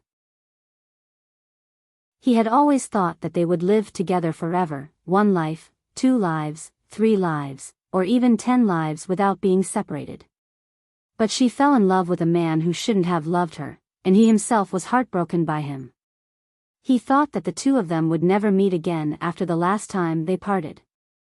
He thought that he had a new life, and she should also have her own. Occasionally, he would think about where she went. Was she doing well now? But he never thought that she would live like this, that she would live such a miserable life. Jiang Junling looked at the Snake Lord and said, "You should find her familiar, right? Maybe she's a little different from the woman you knew before, but I promise you, she is the person in your heart." Jiang Junling took out a silver box from his pocket, shook it in front of the Snake Lord, and said, "If you aren't nearsighted, you should be familiar with this thing, right?" He walked in front of the woman and grabbed her hair. He pulled her head up and said to the Snake Lord, "I can prove to you that I have never played a joke on you. The woman's face was covered in bruises, indicating that she had suffered a lot before. The most terrifying thing was that her left eye socket was empty, like a tree pit that should have carried a big tree. Now that the tree had been uprooted, only the big pit was left to prove that the tree had once existed. "Sister," the Snake Lord screamed. Chapter 8:18. Before Bailey Lu came to Huacheng, Fang Yan gave him 3 words: be careful. Be careful. Be careful. Fang Yan stirred up the situation in Yanjing and manipulated the overall situation. But he still had to save his friends. Fang Yingying and Fang Haohan's search finally found some clues. Fang Yan was too busy to attend to other matters, so he let Bailey Lu come over to help with the matters here. Fang Yan once talked to Bailey Lu about Jiang Junling.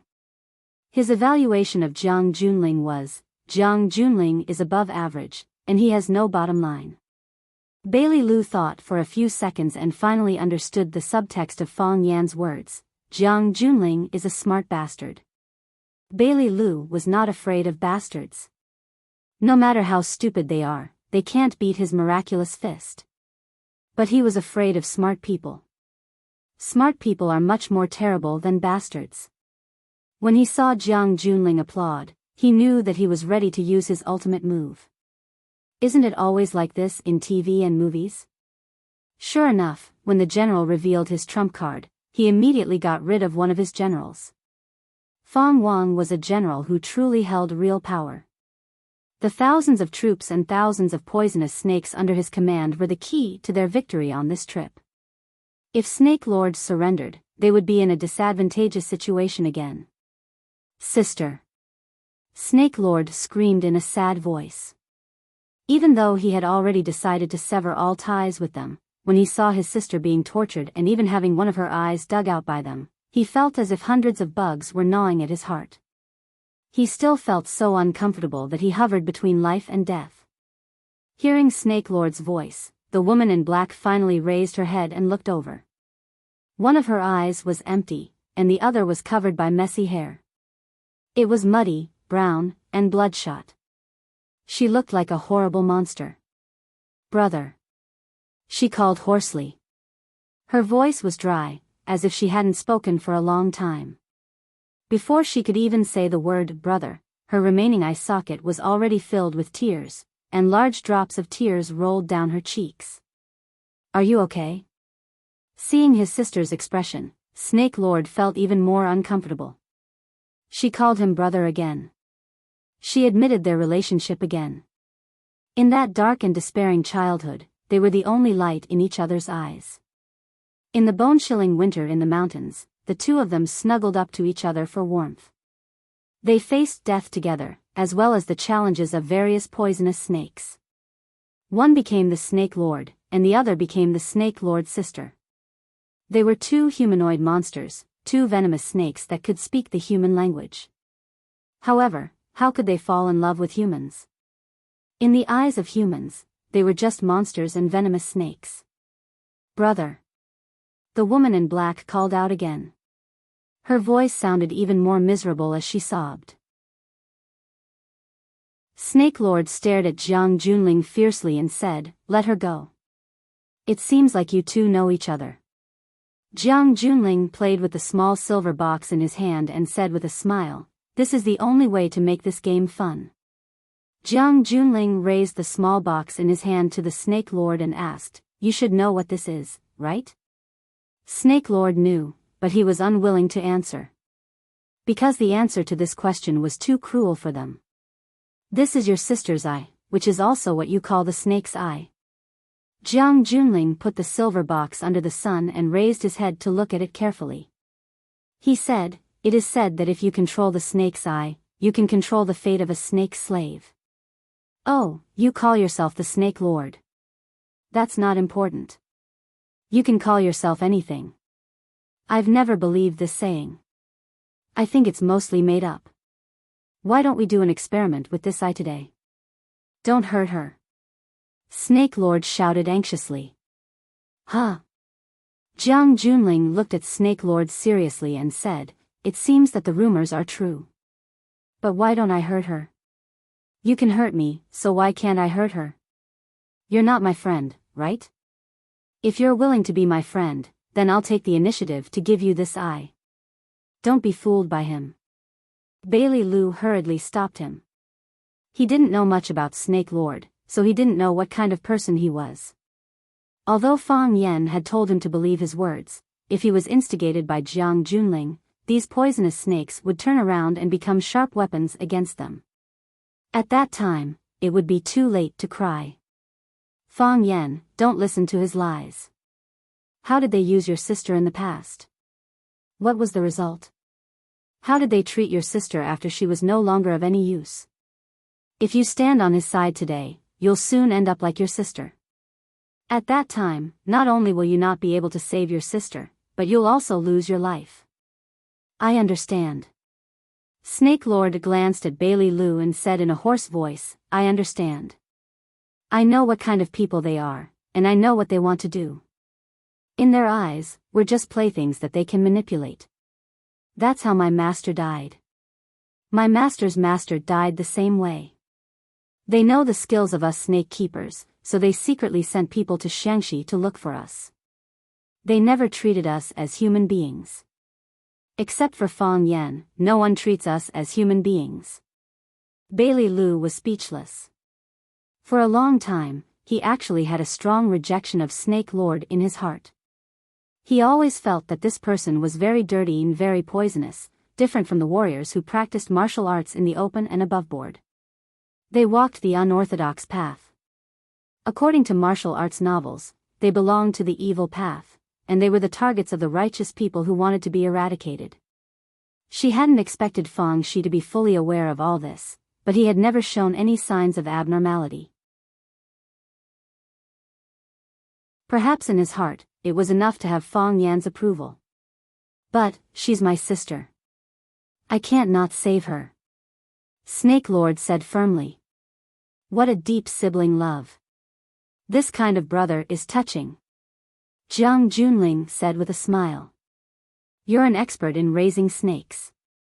You know how to save your sister. As long as you do it, I'll return the snake's eye to you. And I'll let you leave with your sister, and we'll never see each other again. Fang Yan, think about it carefully. Bailey Lu's expression was serious, and his eyes emitted a frightening light.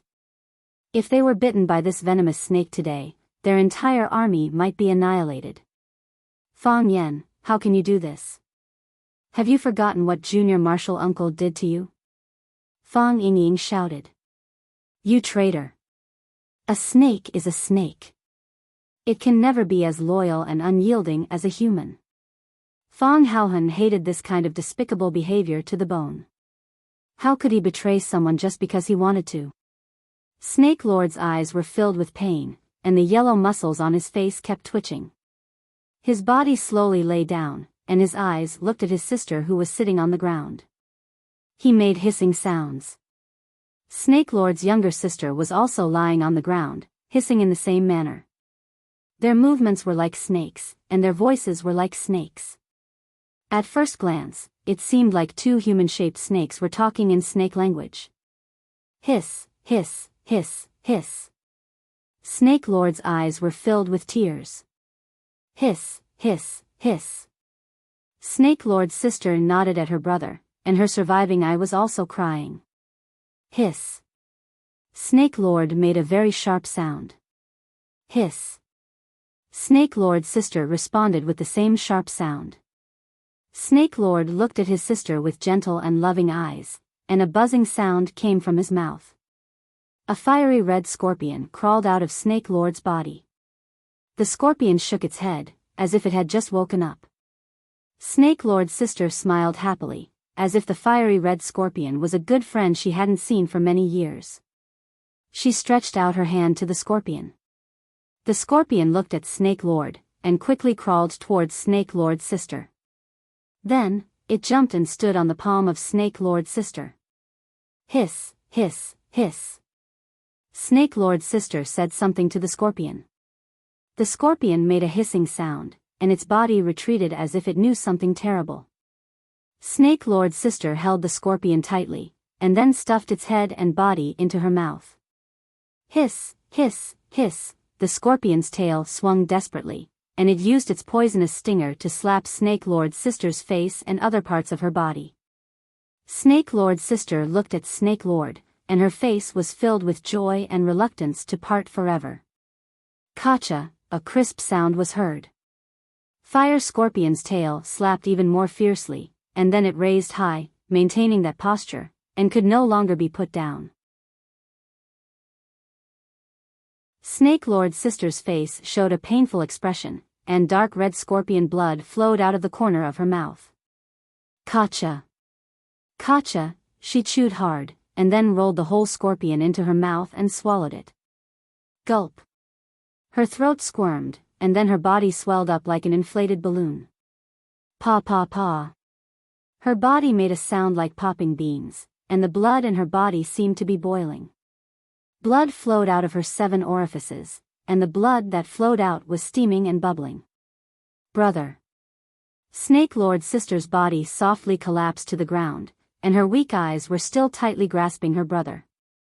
She hated this world, but she liked her brother. She thought that she had lost him forever, but she didn't expect to see him again before she died. This was really the happiest thing in her life. I saw Master. Chapter 8:19. Even when the body became stiff and motionless, the swollen area still did not subside. Thick hot blood flowed out of the eyes, mouth, nose, ears, and other parts of the body. It was clear that the fire scorpion's toxicity was so great that it could boil a person's blood. Everyone stared blankly at this scene. No one had thought that things would develop in this direction. Didn't he say that he would be a shameless traitor? Didn't he say that he would save his sister? Why did things end up like this? The elder brother used a fire scorpion to poison his sister to death? Bailey Lu's expression was extremely ugly. Only now did he realize that he had misunderstood Fang Yu. The reason why he said that he would save his sister wasn't to save her life, but to save her dignity, to save her freedom, and to save her freedom. Because he could see that his sister was living a life worse than death. When the snake monarch had communicated with his sister in snake language just now, he had already forgiven her for her previous actions. They had confessed with deep affection, but were reluctant to part. They raised snakes, served snakes, and understood snakes. They manipulated the snakes, and the snakes manipulated them. It was in their nature to walk freely, unwilling to be bound by any kind of restraint. They were ruthless, vicious, and vengeful, but they also had their own feelings, as well as the ideals that they pursued all their lives. They needed dignity. Since the beginning of history, the snake monarchs of every generation had been reduced to killing tools for powerful people. They used their snake-controlling skills to achieve their own various goals. Even the current snake monarch's master had encountered the same fate. However, when had they ever considered the feelings of the snake monarchs? Bailey Lu once again thought of Fang Yan's words. Fang Yan had told him that he could trust Fang Yu without reservation. He thought that if Fang Yan was here, he would definitely be able to handle it well. His perspective was still far inferior to Fang Yan's. Fang Yingying and Fang Haohan looked at each other. Just now, they had been insulting and attacking the snake monarch, worried about what would happen to them if the snake monarch betrayed them. In the blink of an eye, he had played such a jaw-dropping show. They were not stupid. They could see the Snake Lord's feelings for that woman. They knew that he loved her deeply. However, in the end, he did such a thing. He chose them, chose Fang Yan, chose justice and loyalty. Fang Yingying and Fang Haohan were about to cry. They felt sorry for Snake King.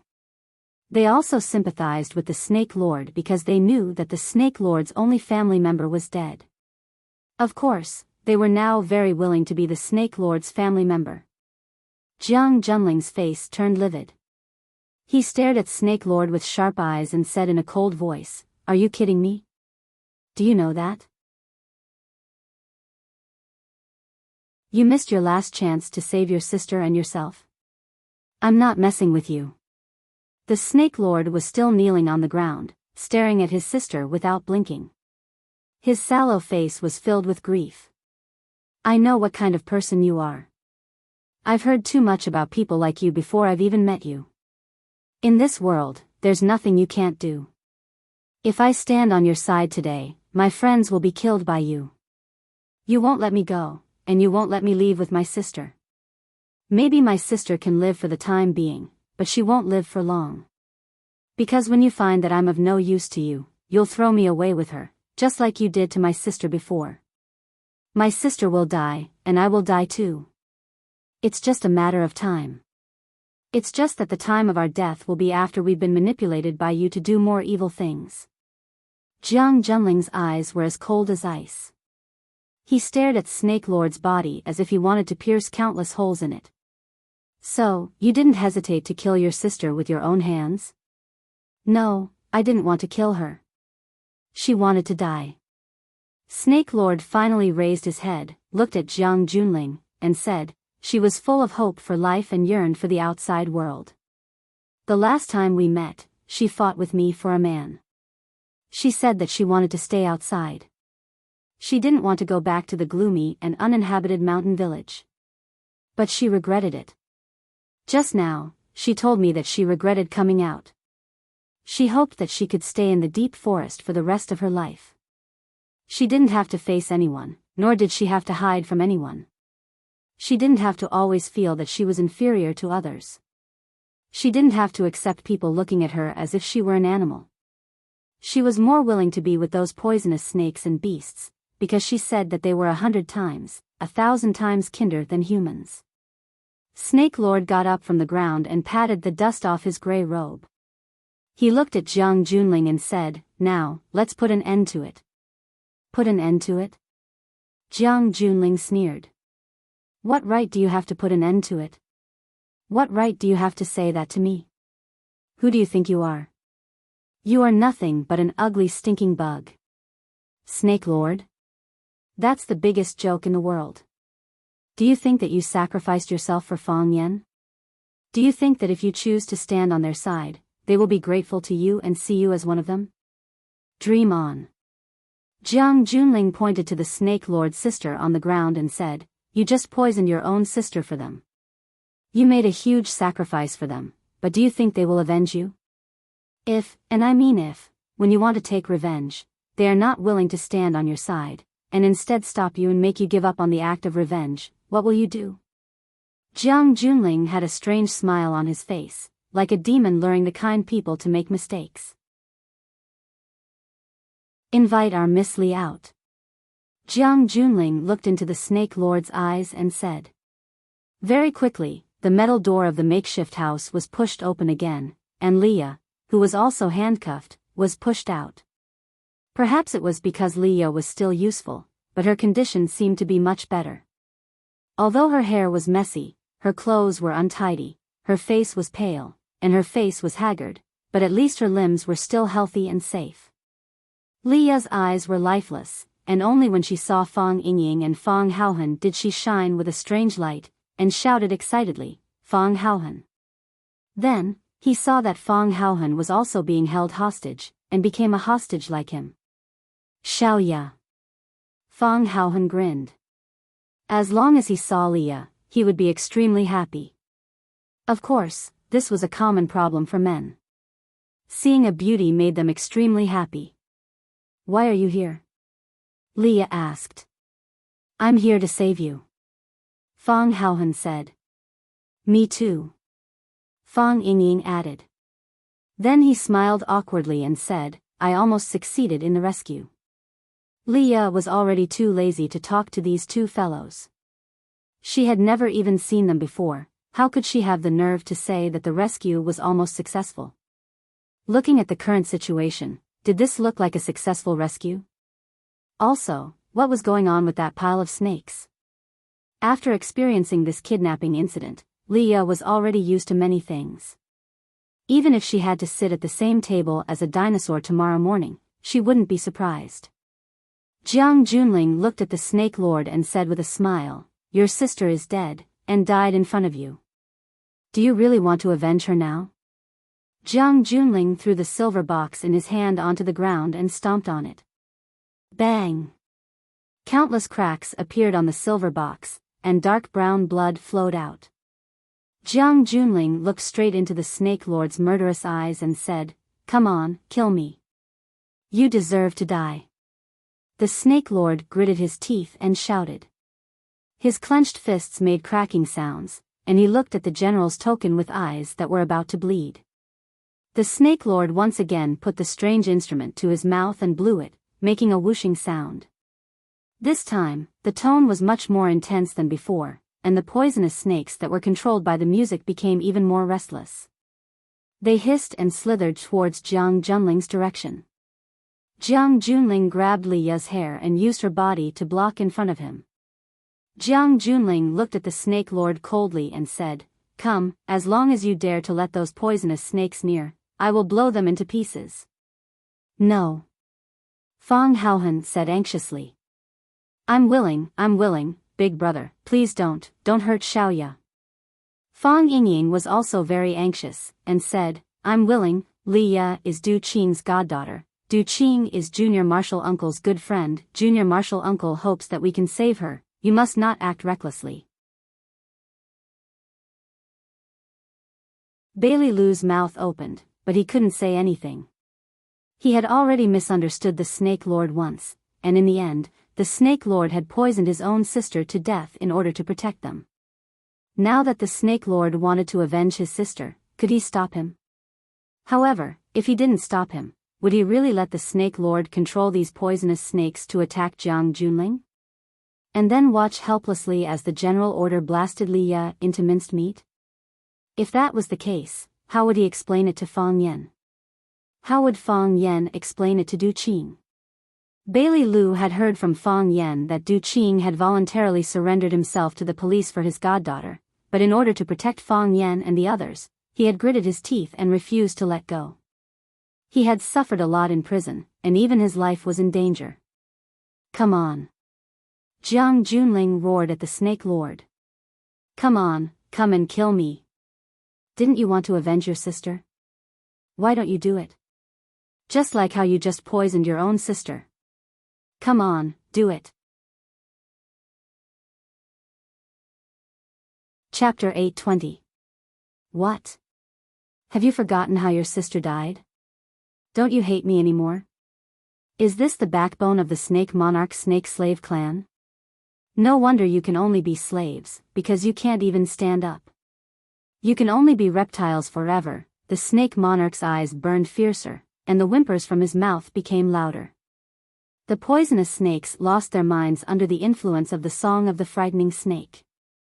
They bared their fangs and hissed as they attacked Jiang Junling and the black-clothed men around him.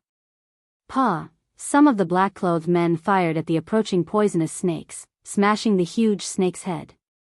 Blood splattered everywhere, but this only enraged their companions even more. More poisonous snakes rushed over, and more black-clothed men fired at the snake formation. Pa! Pa! Pa! The sound of gunfire was dense and incessant. Jiang Junling had a mocking smile on his face. "Why don't you let those poisonous snakes attack me? What? Are you going to let me go? But don't forget, I was the one who forced your sister to die. Or are you forced by their feelings and have already given up on the idea of revenge?"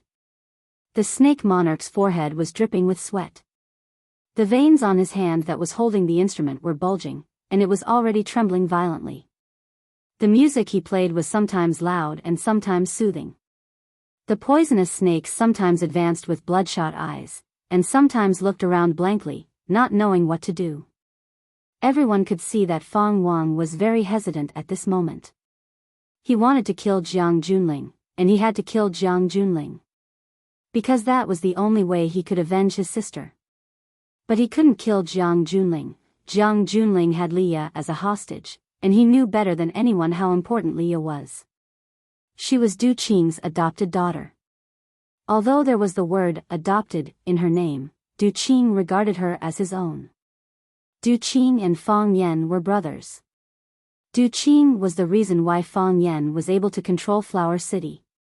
Most importantly, Du Qing went to jail for Li Ya, and in order to protect Fang Yan, he refused to let go. He clenched his teeth and refused to drag Fang Yan into this mess. Just based on this, Fang Yan owed him a huge favor. Otherwise, would Fang Yan have the chance to run to Beijing to ask for reinforcements? He had been locked up with Du Qing a long time ago. He could hear the concern that Fang Yingying and Fang Haohan had for Liya. He also knew that Bai Lilu also did not want him to do anything that would endanger Liya's life at this time, but his sister was dead. His sister had been poisoned to death by him. Her body was still lying in front of him. Was he going to give up just like that? Was he going to pretend that nothing had happened? He could have taken his revenge. All he needed to do was play this musical instrument to chase those poisonous snakes away, and he would be able to do what he wanted to do. Why couldn't he do that? Liya is a human, your sister is also a human. Jiang Junling was still inciting the Snake Lord's mind. His voice had a seductive charm as he said, "Why is your sister's life inferior to Liya's? Why can't you take revenge for your dead sister? Are you very sad? Are you very desperate? Did you only realize at this time that Fang Yan and I are no different? I use force to use people, but Fang Yan uses feelings. He uses hypocritical affection to manipulate you. What's the difference? Why do you think that Fang Yan values affection more than me? Is it like this? Isn't it more difficult to use emotions to manipulate people's hearts?"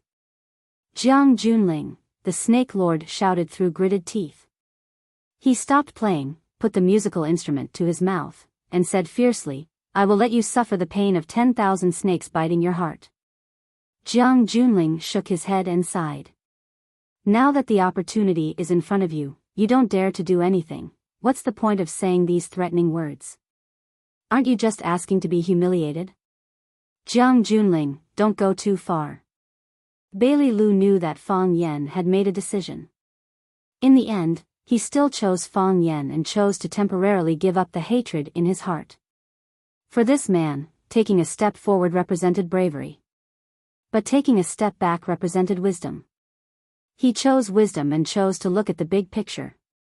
Bai Lu finally understood why Fang Yan valued him so much. Why Fang Yan made him trust him wholeheartedly. You understand what Fang Yan's actions represent. You know that temporarily giving up his hatred is smarter than driving the poisonous snakes to perish together with you. You underestimate him. He is not as idiotic as you think. Bai Lu bluntly exposed Jiang Junling's evil plan and said, "You don't have to sow dissension in the middle anymore. You want to compare yourself with Fang Yan? Do you deserve it?" Fang Yan gave people the freedom of their bodies and also gave them an independent personality. He treats everyone as a friend and thinks of others wholeheartedly. Putting ourselves in his shoes, as Fang Yan's friends, can't we feel his sincerity? Why did I come all the way here to risk my life for him? Isn't it because I regard him as a friend? Why can Fang Yan even give up the revenge of his sister's murder? It's also because he feels that Fang Yan regards him as a friend. He understands Fang Yan's painstaking efforts, and he also knows the situation Fang Yan needs. Fang Yan is willing to sacrifice for us, and we are also willing to sacrifice for Fang Yan. Because we all know in our hearts that Fang Yan will pay us back in the future. Bai Lu looked at Jiang Junling and said, "Young Master Jiang, will you pay us back?" Jiang Junling raised his head and thought for a moment, then said, "This question is really difficult for me." "Pay us back?" "I'm sorry, I've never thought of such a complicated question. Because what I can give them, I've given them all a long time ago. Because of their extraordinary background, everything in the world was given to them. Everyone flattered and praised them, and the best treasures revolved around them. Every time he accepted someone's flattery, those people would be so excited that their faces would turn red, as if they had received a great reward. Growing up in such an environment, who would still talk to him about paying them back? He only needed to accept it, because accepting it was already a kind of kindness. Jiang Junling looked at Bai Lu and said, "All right, now you don't dare to kill me, so what do you want to do next?" Jiang Junling took out a remote control from his pocket and pressed a red button on it. The genetic handcuff on Li Ye's hand immediately beeped as an alarm. Jiang Junling looked at Bailey Lu and said with a smile, "If you can't leave in 2 minutes, this handcuff will explode her into air, you know that state." "Alright, it's already been 30 seconds, Fang Yingying and Fang Haohan looked at Bailey Lu, and the Snake Lord also glanced at Bailey Lu from the corner of his eyes. Obviously, when Fang Yan wasn't here, Bailey Lu had become the most decisive person here. "I want to take the 3 of them," Bailey Lu pointed at Fang Yingying, Fang Haohan, and Liya, and said, "Otherwise, I'd rather waste time with you." "What a pity," Jiang Junling looked at Liya, sighed and said, "She's quite a beautiful girl, unfortunately, she has to say goodbye to you forever." It was impossible for Jiang Junling to let anyone take Liya away. If Liya was taken away, it meant that what they had been doing during this period of time had ended in failure. Jiang Junling was a person who didn't like failure. "Jiang Junling, you should know that if Liya dies, you won't be able to live. I know you're not afraid of death, but dying in the mouths of these poisonous snakes isn't the best outcome for you, right? You have to think about Fang Yan. Fang Yan is still alive and well. Didn't you agree to be enemies for life? If you die, wouldn't Fang Yan be too lonely alone?" Bailey Lu urged anxiously. He didn't even hesitate to throw Fang Yan out to attract hatred, so that Jiang Junling would always stay awake and not do anything stupid. His eyes stared at the silver remote control in Jiang Junling's hand, looking at the flashing red button on it. He was burning with anxiety, but there was nothing he could do. He wanted to rush forward and snatch the remote control, but he was worried that the moment he moved, Jiang Junling would resolutely press the remote control. He knew that Jiang Junling was the disciple of Tao addict Song Zaniang. Tao addict Song Zaniang was the most powerful among the 7 addicts. He was even far more powerful than the so-called 3 secrets and 7 mysteries of Taoism. He was one of the top masters in Huaxia. As the disciple of Song Zaniang, his strength should not be underestimated, right? "I know what you're thinking."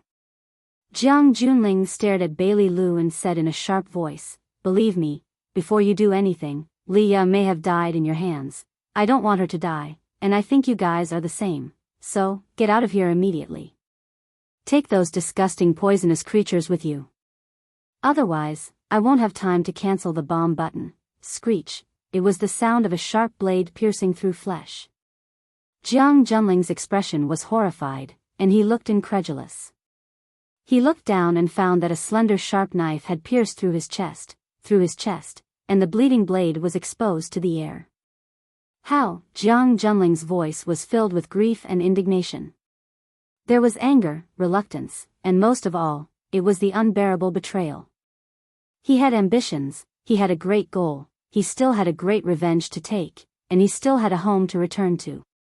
He had a lot of things to do, and he was still so young. But, was it all going to end here? It shouldn't be like this. There really isn't enough time. A man's voice sounded behind him. A big hand reached over, grabbed the remote control from Jiang Junling's hand, and pressed the black "cancel" button. "I never thought." Jiang Junling's mouth was bleeding, and his voice was filled with indescribable grief. "It's you." Chapter 8:21. There was no grace or warmth in that stab. He seemed to be very heartless. It pierced through the back, through the flesh and the gaps in the skeleton, the vital organs, and then revealed the blood-stained blade from the chest. It was a beautiful heart-piercing stab. This was a fatal attack, without any consideration for feelings, and without the slightest bit of mercy. When the knife was stabbed out, it did not think that the person who was stabbed could still live. The person who sneaked up on him stabbed him cleanly, and Jiang Junling also died cleanly. There was not much time to react, and there was not the slightest bit of defense. From the moment he saw the tip of the knife that should not have come out of his chest to the moment his body lost strength and fell to the ground, he could not say much during the process. He could not even complete a sentence of condemnation. Jiang Junling was dead. In the most humiliating way. He was stabbed in the back by the person he trusted the most, and died with a single blow. If the underworld held a celebration to welcome the Mid-Autumn Festival and chose the person who died the most aggrieved death this year, the only person who could defeat Jiang Junling would be his master, Song Zanyang. The only person who could challenge Song Zanyang's throne would probably be Jiang Junling. The master and disciple would firmly occupy the top 2 places on the list of humiliation. Jiang Junling, this was really a person worthy of being written about. He became famous at a young age. His outstanding talent, his heroic appearance, his scandal with Qinitian. He was not the eldest son of the general family, but he suppressed his brother and many of the younger generation of the family to the point where they could not lift their heads. He had never lost before he met Fang Yan, but he had never won after meeting Fang Yan. It had to be admitted that there was indeed a fact in this world that everything had its vanquisher, and a person had its vanquisher. Jiang Junling and Fang Yan were the best examples. An ambitious person of a generation had fallen. His unwillingness, his anger, the blueprint in his heart, his lofty ideals, and his hatred, all turned to dust at this moment. No one cared about what he had thought before, he was already a dead man anyway. The winter wind was a little dry and cold, but the atmosphere was even colder. Not only did Jiang Junling not expect it, but Fang Yingying and Fang Haohan also didn't expect it. Of course, in Bailey Lu's opinion, Fang Yingying and Fang Haohan had low IQs, so they didn't expect it to be possible. However, Bailey Lu didn't expect that the situation would develop like this. This was more exciting and shocking than the Snake Lord poisoning his sister with a fire scorpion. Because they were too surprised, they didn't realize what had happened until Jiang Junling's body fell on the beach. Leah, who had removed the danger of the jean handcuffs exploding, forgot to escape. Fang Yingying and Fang Haohan, who were captured, forgot to counterattack. Bai Lilu forgot to make a move. Those Black G people and those worshippers raised by Jiang Junling actually forgot to take revenge. Kill. The gloomy man's voice rang out again. As he spoke, he had already cut off the neck of a man in black next to him. The long knife drew a beautiful arc in the air, then quickly fell, and stabbed into the neck of a man in black who had just reacted and was ready to fight back. He took the lead, like a tiger entering a flock of sheep, and madly killed the men in black who used to be his companions. Bailey Lu finally reacted and shouted, "Go." He punched out with both fists, and the 2 men in black who were holding Fang Yingying and Fang Haohan raised their guns and wanted to fight back. Their heads flew up, like a beautiful parabola. And the pistols that were in their hands just now had actually fallen into Bailey Lu's hands. Pa pa pa, Bailey Lu pulled the trigger and madly shot at the men in black who had no leader and still didn't understand what had happened. Fang Haohan regained his freedom and immediately rushed towards Leah. Leah was the only woman at the scene who didn't have the ability to protect herself. Fang Haohan was worried that she would be in danger in this fierce fight. Fang Yingying's body rolled on the ground, picked up a pistol that had fallen, and shot the crotch of a man in black. Don't ask why he shot the crotch. When he got up from the ground, the muzzle just happened to be aimed at that undignified position. The bastard who had just forced him to urge the snake to attack, and shouted for him to kill his enemy, actually died so quickly in front of him. The scene in front of him changed too quickly, and it made Fang Haohan feel very unreal. If he hadn't seen it with his own eyes, he wouldn't have believed that Jiang Junling was already dead. That was the general's order that everyone knew, the general's order that was full of schemes, the general's order that was on par with Qinitian's. Forget it, I'm not going to say that slogan anymore. That young mistress of the Qin family would definitely not like it. That was Fang Yan's archenemy, Jiang Junling, who was also the young master of the general family who hated and killed Fang Yan for several years. Such a person was stabbed through with a knife?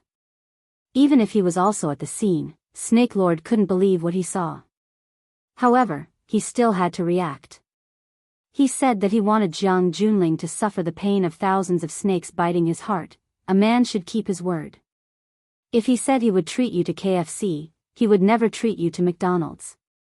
Therefore, Snake Lord blew the fighting snake song, urging the densely packed snake formation to crawl toward the General Ling's body, which gave people goosebumps all over their bodies. Hiss, hiss, hiss, the scene was too horrible to look at. Seeing Snake Lord's reaction, Bailey Lu immediately felt that the power in his body was out of control. Now that the enemy was right in front of them, and there were still many of Jiang Junling's henchmen and the group of men in black with weapons in their hands hadn't been dealt with, Fang Yan, that idiot, actually drove the snake formation to deal with a corpse. But thinking of the misunderstanding just now and his unforgettable hatred for Jiang Junling, he could only forgive his stupid behavior. While thinking of this, Bailey Lu kicked a man in black who was about to activate the genetic bomb and die with everyone into the sea. Boom! The genetic bomb exploded in the sea, rolling up a wave several meters high. No one cared about the life or death of the man in black. Perhaps he was already a dead man the moment he fell into the water. This was a one-sided massacre. When Fang Yan returned to Swallow Dock, he saw that there were guests at his house. His grandfather, Fang Hui, was drinking tea and chatting with the guests. Seeing that Fang Yan had returned, Fang Hui laughed and scolded him, "Kid, you've been away for most of the day. You made Master wait for so long." "Master, why are you here?"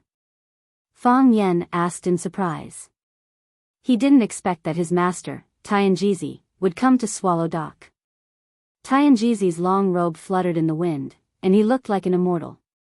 Stroking his long beard, he looked at Fang Yan lovingly and said, "Swallow Dock is a place with crouching tigers and hidden dragons.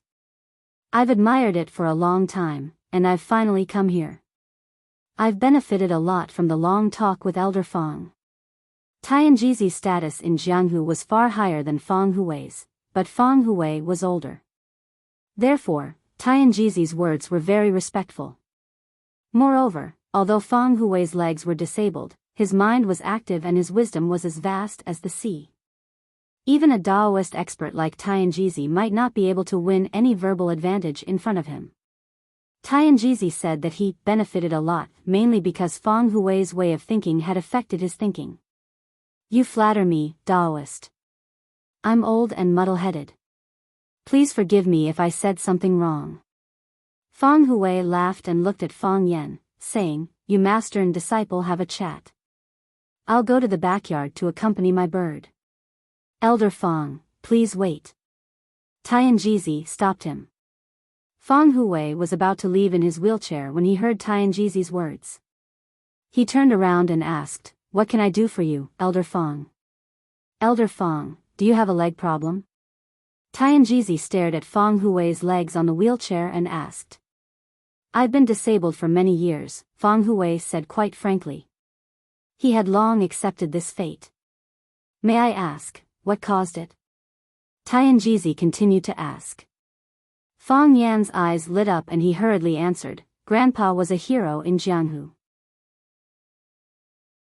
He was the first to put forward the idea of hard fighting in Tai Chi, and he was also the one who carried forward hard Tai Chi later. He was injured in a martial arts competition and couldn't stand up anymore."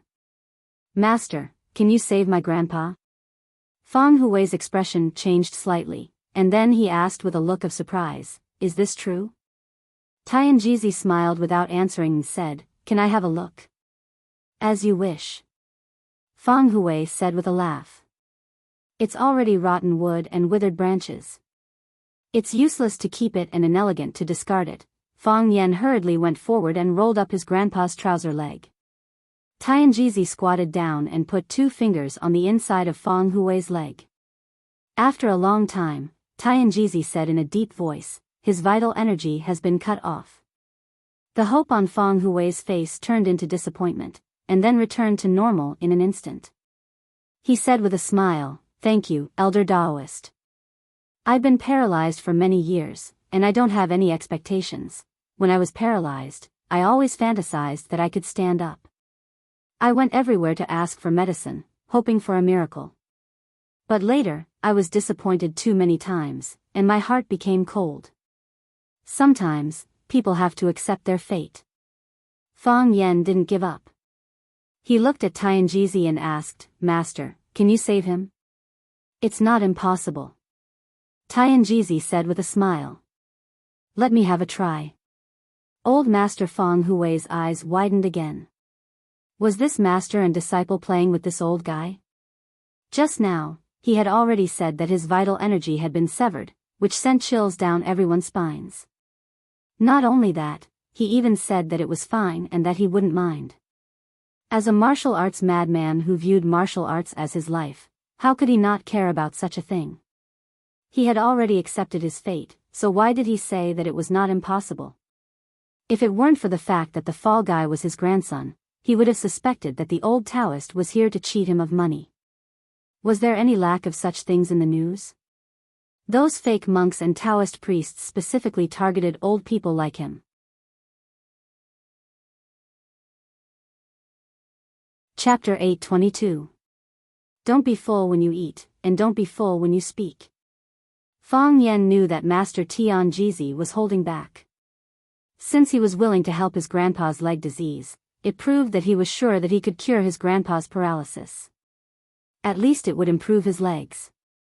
Master Tianjizi just said that his grandpa's legs were cut off, but Fang Yen knew that his master was good at spring comes from withered wood. If he could rejuvenate his grandpa's two withered wood legs, wouldn't that be the ultimate meaning of Taoism? Thank you, master. Fang Yen said gratefully. Thank you, master. Tianjizi nodded and walked to the back of Fang Hui's wheelchair with a horsetail whisk in his hand. Fang Hui and Fang Yen were filled with curiosity. Old Master Fang Hui's leg was clearly injured, so why did Tianjizi run to his back? The human body is like a tree, and the soul of the tree is at the root. As long as the root is not cut off, nourished by water and bathed in the sun, it will be able to rejuvenate and sprout.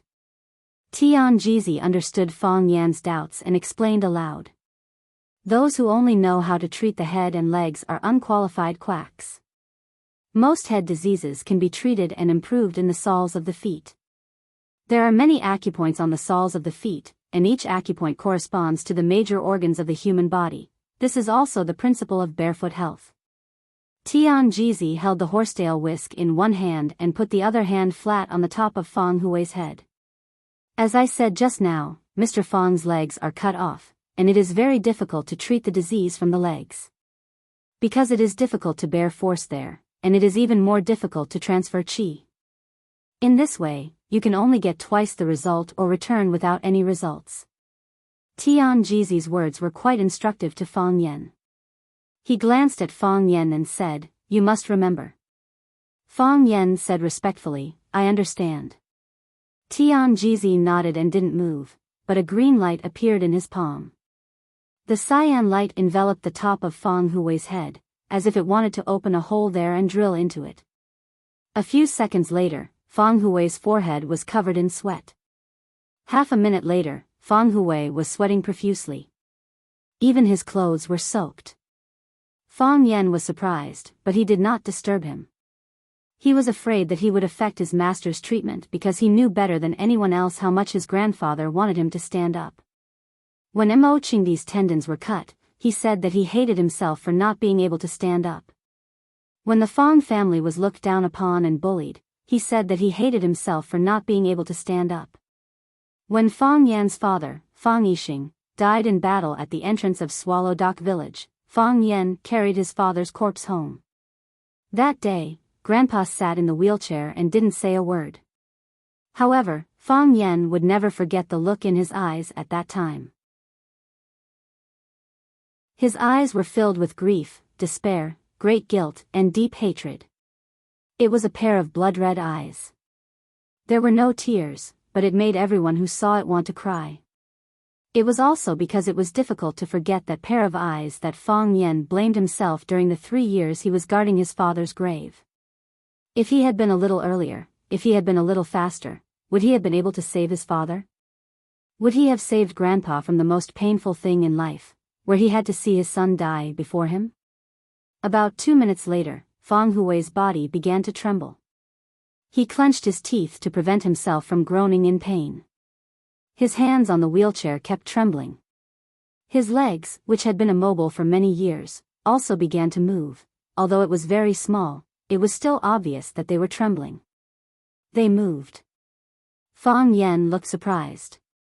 My legs moved. Old man Feng Hui's eyes were wide open. He felt a boiling hot torrent running through his body. Like red-hot molten steel flowing into a ditch, the blocked blood vessels and acupuncture points in his body were all forcefully opened. Taoism emphasized peace and tranquility, but when it came to treating illnesses, it was overbearing and barbaric. His body was in pain, but his heart was filled with joy.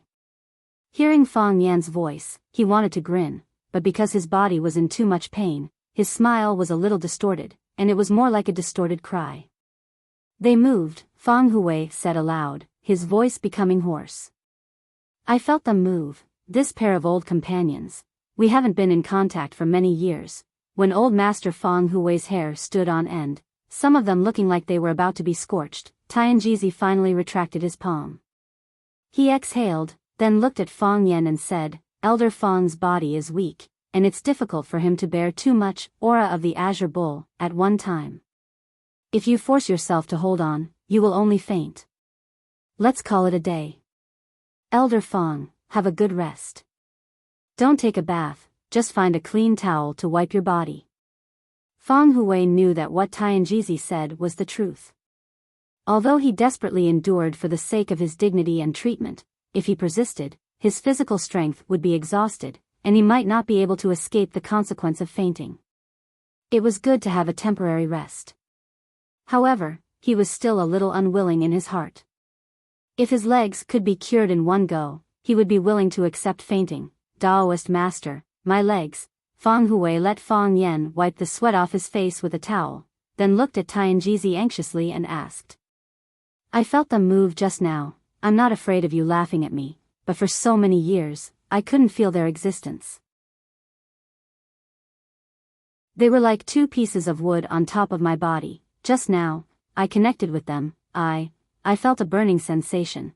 Tianjizi looked at Feng Hui with a face full of smiles and said, Elder Feng, I just helped you clear the meridians in your body. Because it was the first time I did this, the effect was the best. The second and third times will be slightly weaker. However, as long as you persevere, Elder Feng's leg disease will definitely be completely healed. I can't thank you enough. Feng Hui sat in his wheelchair and bowed to Tianjizi. Tianjizi stepped aside and said, Fang Yan and I are master and disciple. Elder Feng's actions have messed up the seniority. Elder Feng, please rest. I'll have a few more words with Fang Yan. Go ahead. Feng Hui said with a smile. Fang Yan, take good care of your master for me. Grandpa, don't worry. Fang Yan said with a smile. Feng Hui said goodbye to Tianjizi, then had his manservant, Fang Fusheng, push him to his room in the backyard to tidy up. Fang Yan asked Tianjizi to sit down, then poured him a cup of hot tea, then suddenly knelt in front of Tianjizi and kowtowed 3 times. Tianjizi didn't stop him, but looked at Fang Yan and said, when we confirmed our master-disciple relationship, you didn't kneel to me, why are you kneeling now?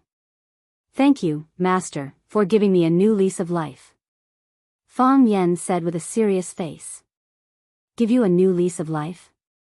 Tianjizi shook his head and said, it's just to treat my leg disease. Master, you should be able to see that Grandpa's physical condition is very bad. Grandpa has loved martial arts all his life, but ever since his legs were paralyzed, he felt that life was meaningless. But in order to support the Feng family, he has been working hard to support it.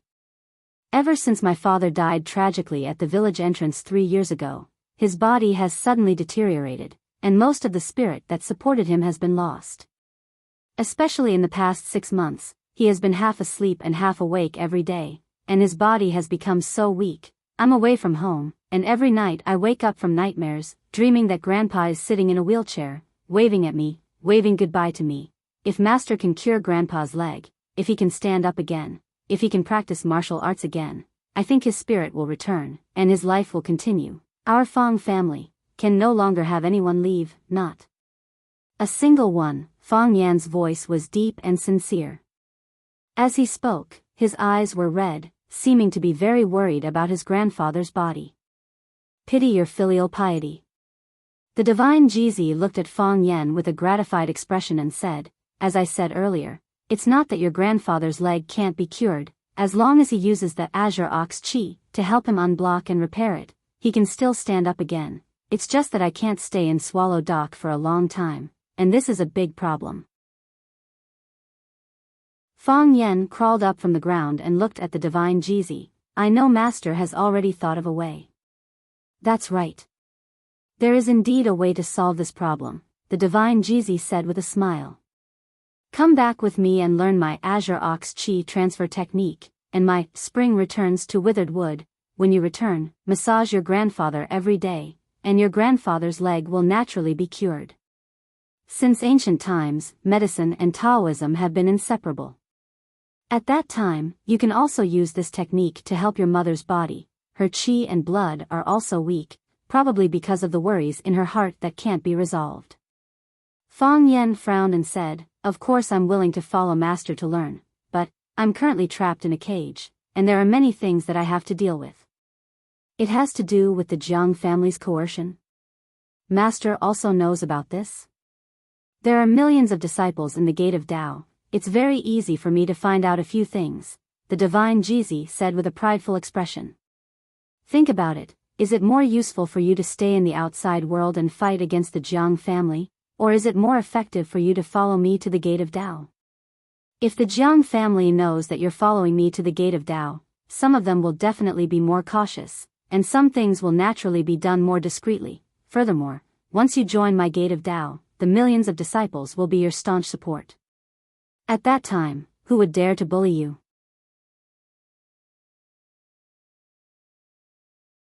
Chapter 823. Taoism was the sect of all Taoists. Confucianism, Buddhism, and Taoism. Although Taoism had declined in recent years and was the weakest of the three, it had a heritage of 1,000 years. However, it had been passed down for thousands of years, so it naturally had a deep foundation.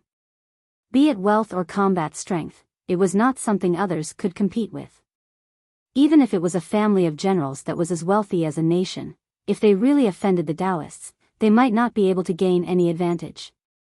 Just as his master, Divine Jizi, said, if there were 10 million Taoist disciples backing Fang Yen, the general family would not be able to do anything to him. At the very least, his life would be guaranteed. However, Fang Yen still couldn't agree to it. Or rather, he couldn't casually agree to it. Fang Yen looked warily at Divine Jizi and asked with a smile, Master, tell me directly. What do you want me to do?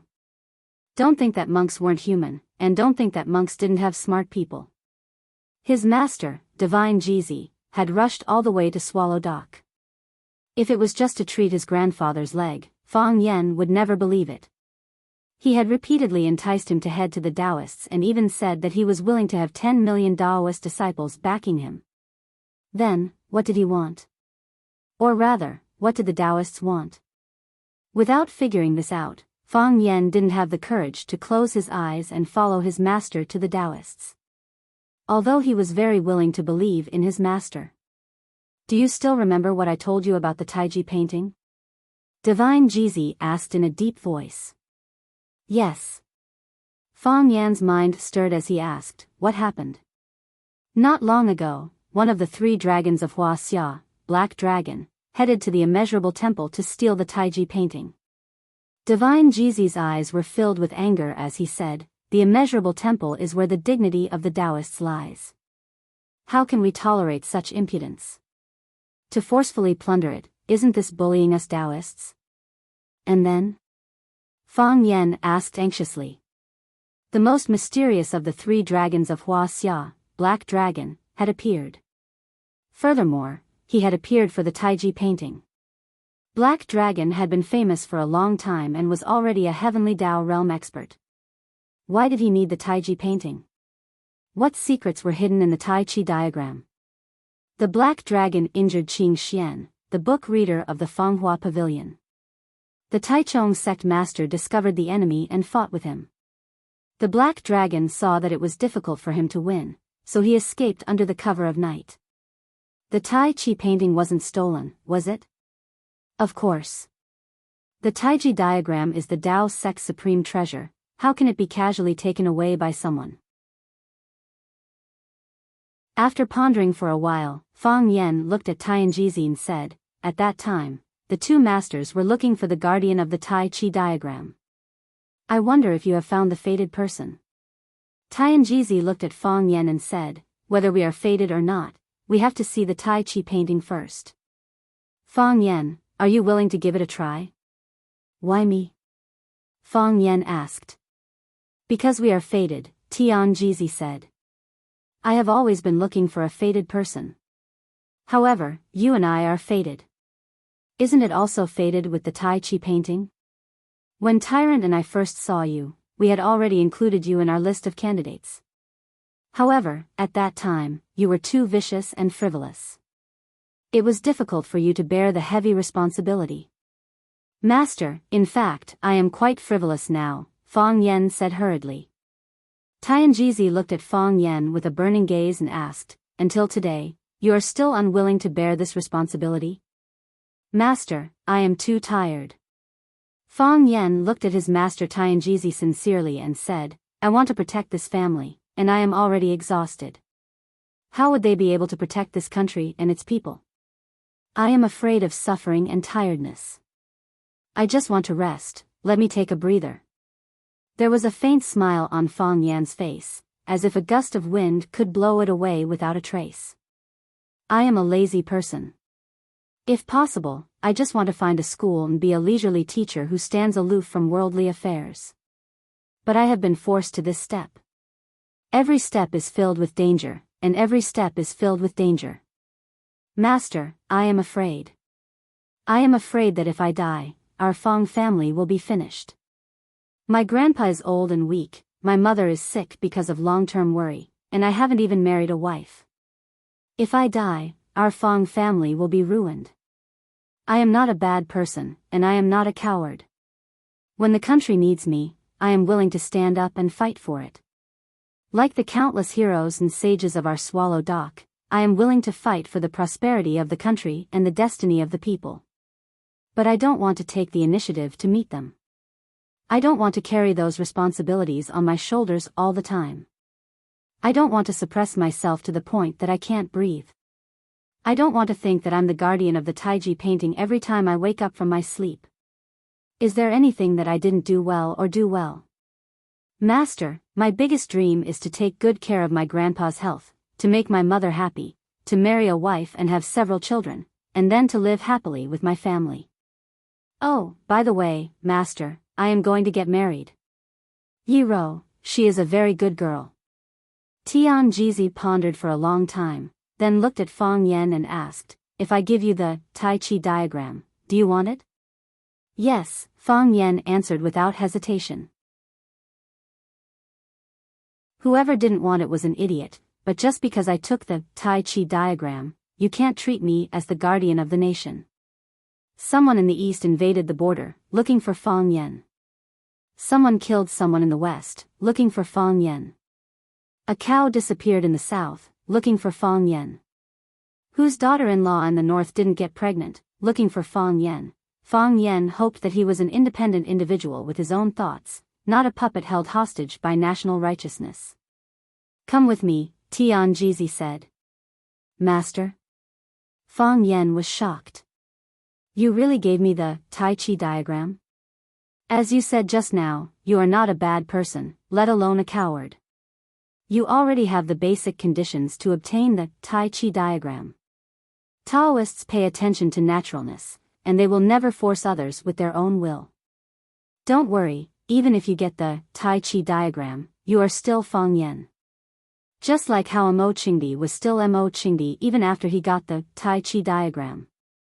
Master, I'm going to pack up now, let's go immediately, Fang Yen said excitedly. Your grandfather asked me to stay for lunch. Tianjizi said helplessly. Is this kid driving me away? Oh, is that so? Fang Yen was stunned for a moment, then said, then I'll go pack up first. We'll leave whenever you say so. It had just rained on Monkey Mountain, so the entire forest had been washed. The leaves were clear and beautiful, and the rocks were bright. The Daoist temple that was built at the edge of the cliff gave people an even more mysterious feeling, as if it was a divine temple. Fang Yan had been in Wuliang Temple for 3 days. Except for his master, Tian Jizi, who brought him in, everyone else in the Taoist temple treated him like an invisible person. This was a little different from what he had expected. A talented young man like him was the hope of Taoism's resurgence. His master personally went to Swallow Dock to invite him. When he arrived at Wuliang Temple, the Taoist Taichung school led the legendary 3 mysteries and 7 mysteries to welcome him. Taichung stroked his beard and looked at him. He laughed and pointed at him and said, "This kid has a good foundation and is extremely talented. In the future, the important task of guarding Taoism will be handed over to you." Then, he took his hand and walked into the main hall. Under the gaze of the Taoist gods and countless Taoist elites, he took out the Tai Chi diagram and handed it to him. If he refused, Taichung would give it to him. If he refused again, Taichung would be furious and say that this was what the people of Taoism all over the world wanted. Fang Yan did not see the legendary Taichung schoolmaster. He did not even see the other 2 of the 3 mysteries and 7 mysteries. Don't they realize how important I am? Fang Yan suspected that he had been deceived by his master. They had brought him to Wuliang Temple on purpose to put him under house arrest. But why did they want to imprison him? Could it be that they were also bribed by the Jiang family? Fang Yan thought to himself. Then, he immediately pushed this thought out of his mind. If the Jiang family can even bribe the Taoist sect, then I don't have to resist. I can just extend my head and let them chop it off. The only thing that satisfied Fang Yan was that the living conditions in Wuliang Temple were not bad. There was a balcony in his room. The balcony was suspended in the air, and if he stepped on it, he would see a cliff that was 10,000 feet high. The mountain breeze blew, and the fog lingered. The distant mountains were like an ink painting, decorated with red and green, making people feel relaxed and happy. There was also Wuliang Temple's specialty, ambergris, to refresh his mouth. This kind of tea could not be drunk outside. Fang Yan could not bear to drink too much, so he hid a small pot of tea that the Taoist priest had given him and prepared to bring it back to his grandfather. His grandfather liked to drink this tea, and it was good for his body. Knock, knock, knock, there was a light knock on the door. Fang Yan walked over and opened the door. His master, Tian Jizi, was standing at the door with a smile. "Master, you finally appeared." Fang Yan pulled his master's sleeve and said, "Where is the Tai Chi diagram? Didn't you say that you would give it to me?" Tian Jizi looked at Fang Yan with a smile and said, "After the rain, the weather is late and autumn is coming. The mountains are beautiful, the scenery is good, and the air is good. Why are you always cooped up in the room? Come, I will take you out for a walk." "Master." Fang Yan was not in the mood to look at the scenery. Chaoyan technology was being attacked by the Jiang family, and the willow tree in Lan Mountain Valley was still resisting the endless methods of the Jiang family. Although the Qin family had gone down the mountain to participate in the battle, their support was limited. The Jiang family was attacking with all their might, and the strength of the 2 was different. Most of the attacks had to be resolved by Fang Yan and the others themselves. Fang Yan only wanted to obtain the Tai Chi diagram as soon as possible, unravel the secrets within, discover the ultimate technique inside, and then quickly return to Flower City to kill everyone. When your mind is in a mess, all you see is negative karma. Tian Jizi said unfathomably, "Put down your burden and run to nature." "Master, if you don't give me the Tai Chi diagram, I will run to Swallow Dock."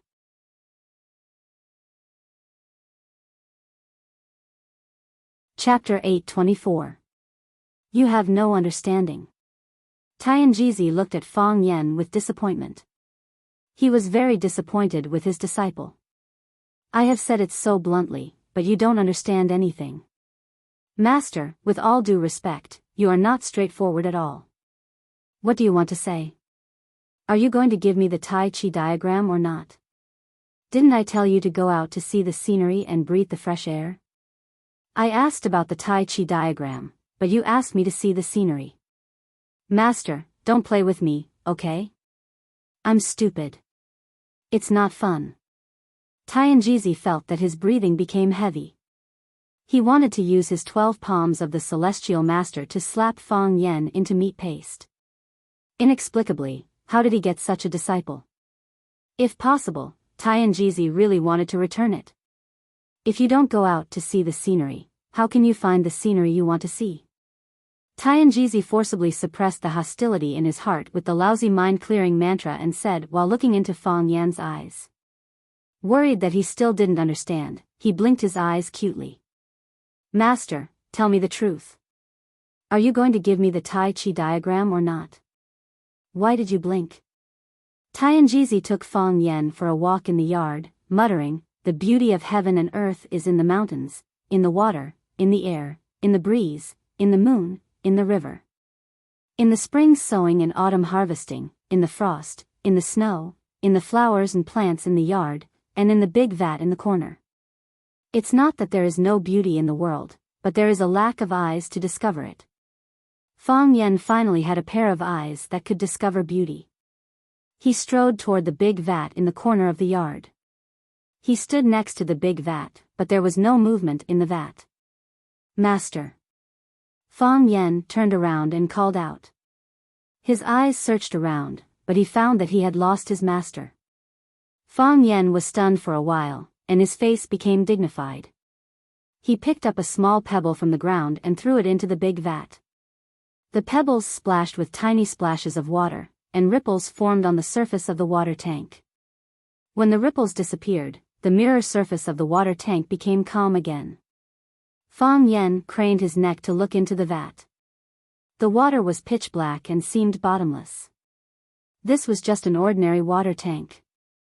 Many people would set up such a large tank in their yard to raise fish or grow some aquatic plants. However, Fang Yan had an illusion that when he stood in front of the water tank, his heart was pounding fiercely, as if there was a dangerous monster hiding inside, or something important was about to happen. Rain began to fall from the sky again, falling into the water tank. Tiny but beautiful ripples appeared on the surface of the water. The bottom of the water tank had green plants growing wildly, and the bottom of the water tank was covered with dense moss. A snail was carrying a backpack and trying to climb a mountain to a water tank. After climbing a few centimeters with great difficulty, it slipped and fell. It shook its head and tried again. However, all of this was meaningless to Fang Yan. He stretched out his hand and opened it in the air. The tiny raindrops made his palm wet. It's raining. Fang Yan sighed softly. When he turned around and was about to leave, the expression on his face suddenly became strange. His heart pounded again, and an emotion called joy filled his whole body. He turned around abruptly and saw a shocking scene. On the mirror surface of the water tank, two big fish, one red and one black, were blowing bubbles with their huge heads. Puff, puff, puff. One bubble after another came out of their mouths and floated on the surface of the water tank. Soon, they exploded again. You guys are so cute. Fang Yan said to them with a smile. Fang Yan looked at them affectionately, as if he was looking at Yiro. The two big fish, one red and one black, blinked their small eyes and looked at Fang Yan. Then, they blew a long string of bubbles at him.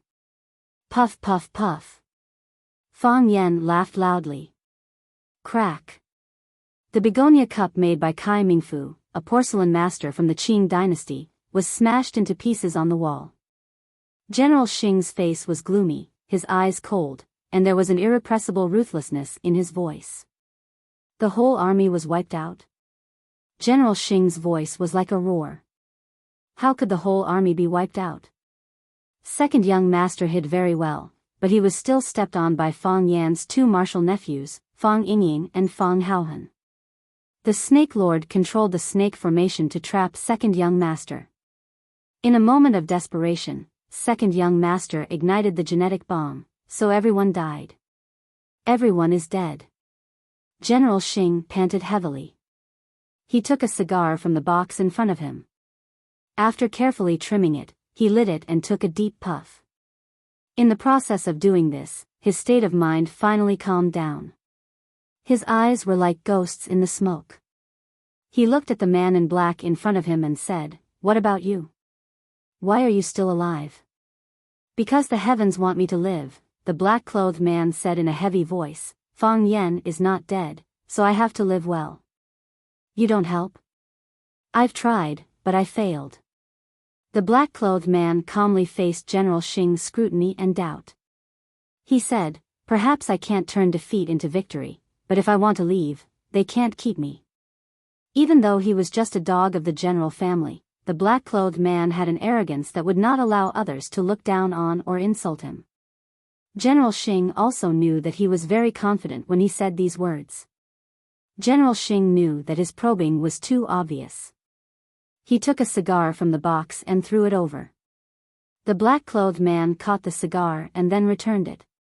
He said, "I don't smoke." "You're living a boring life." General Xing laughed and teased. "I'm not suspecting you of anything. It's just that this matter is too strange, and this news really does make one's heart feel bad.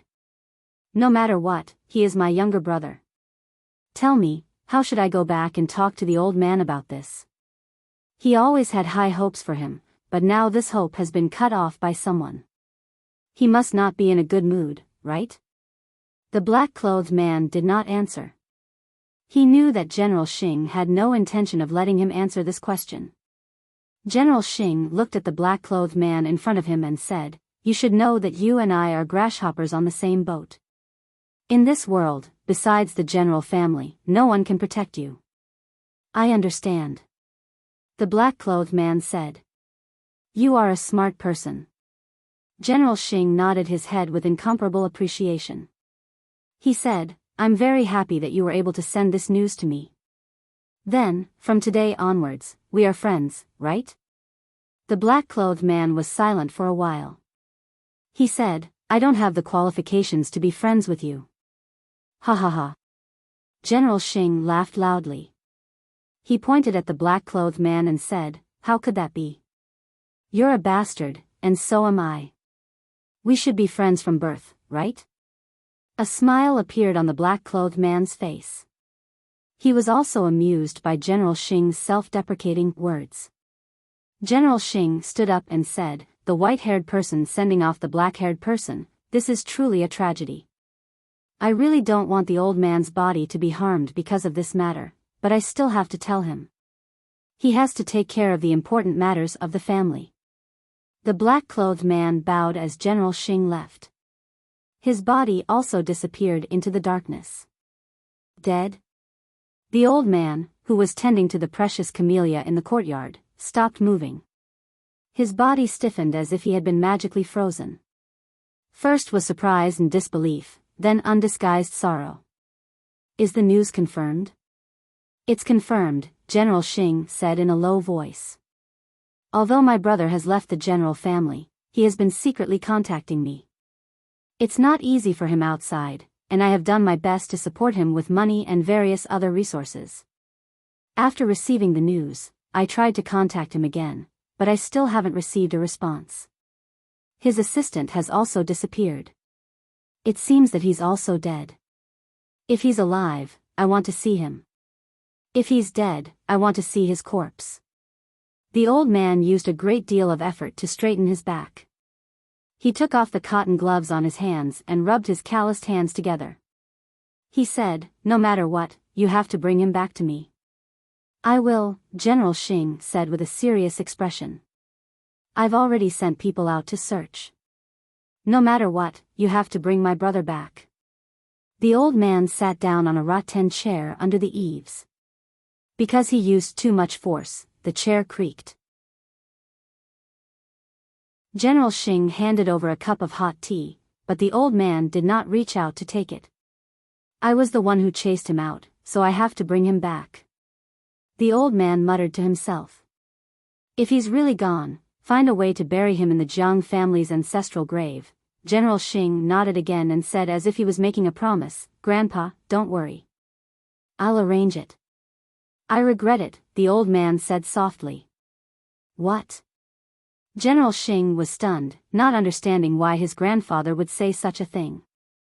He had roamed his entire life and experienced countless battles, but he had never said the word regret. Some time ago, Sir brought Fang Yen to our home as a guest and had the intention of making peace, but I refused, Jiang Shifu old man said with a sorrowful expression. If I wasn't so extreme and stubborn at that time, I would have called back the military order to apologize and compensate him as much as he should have. This matter wouldn't have developed to this stage, and the military order wouldn't have ended up like this. General Xing was silent.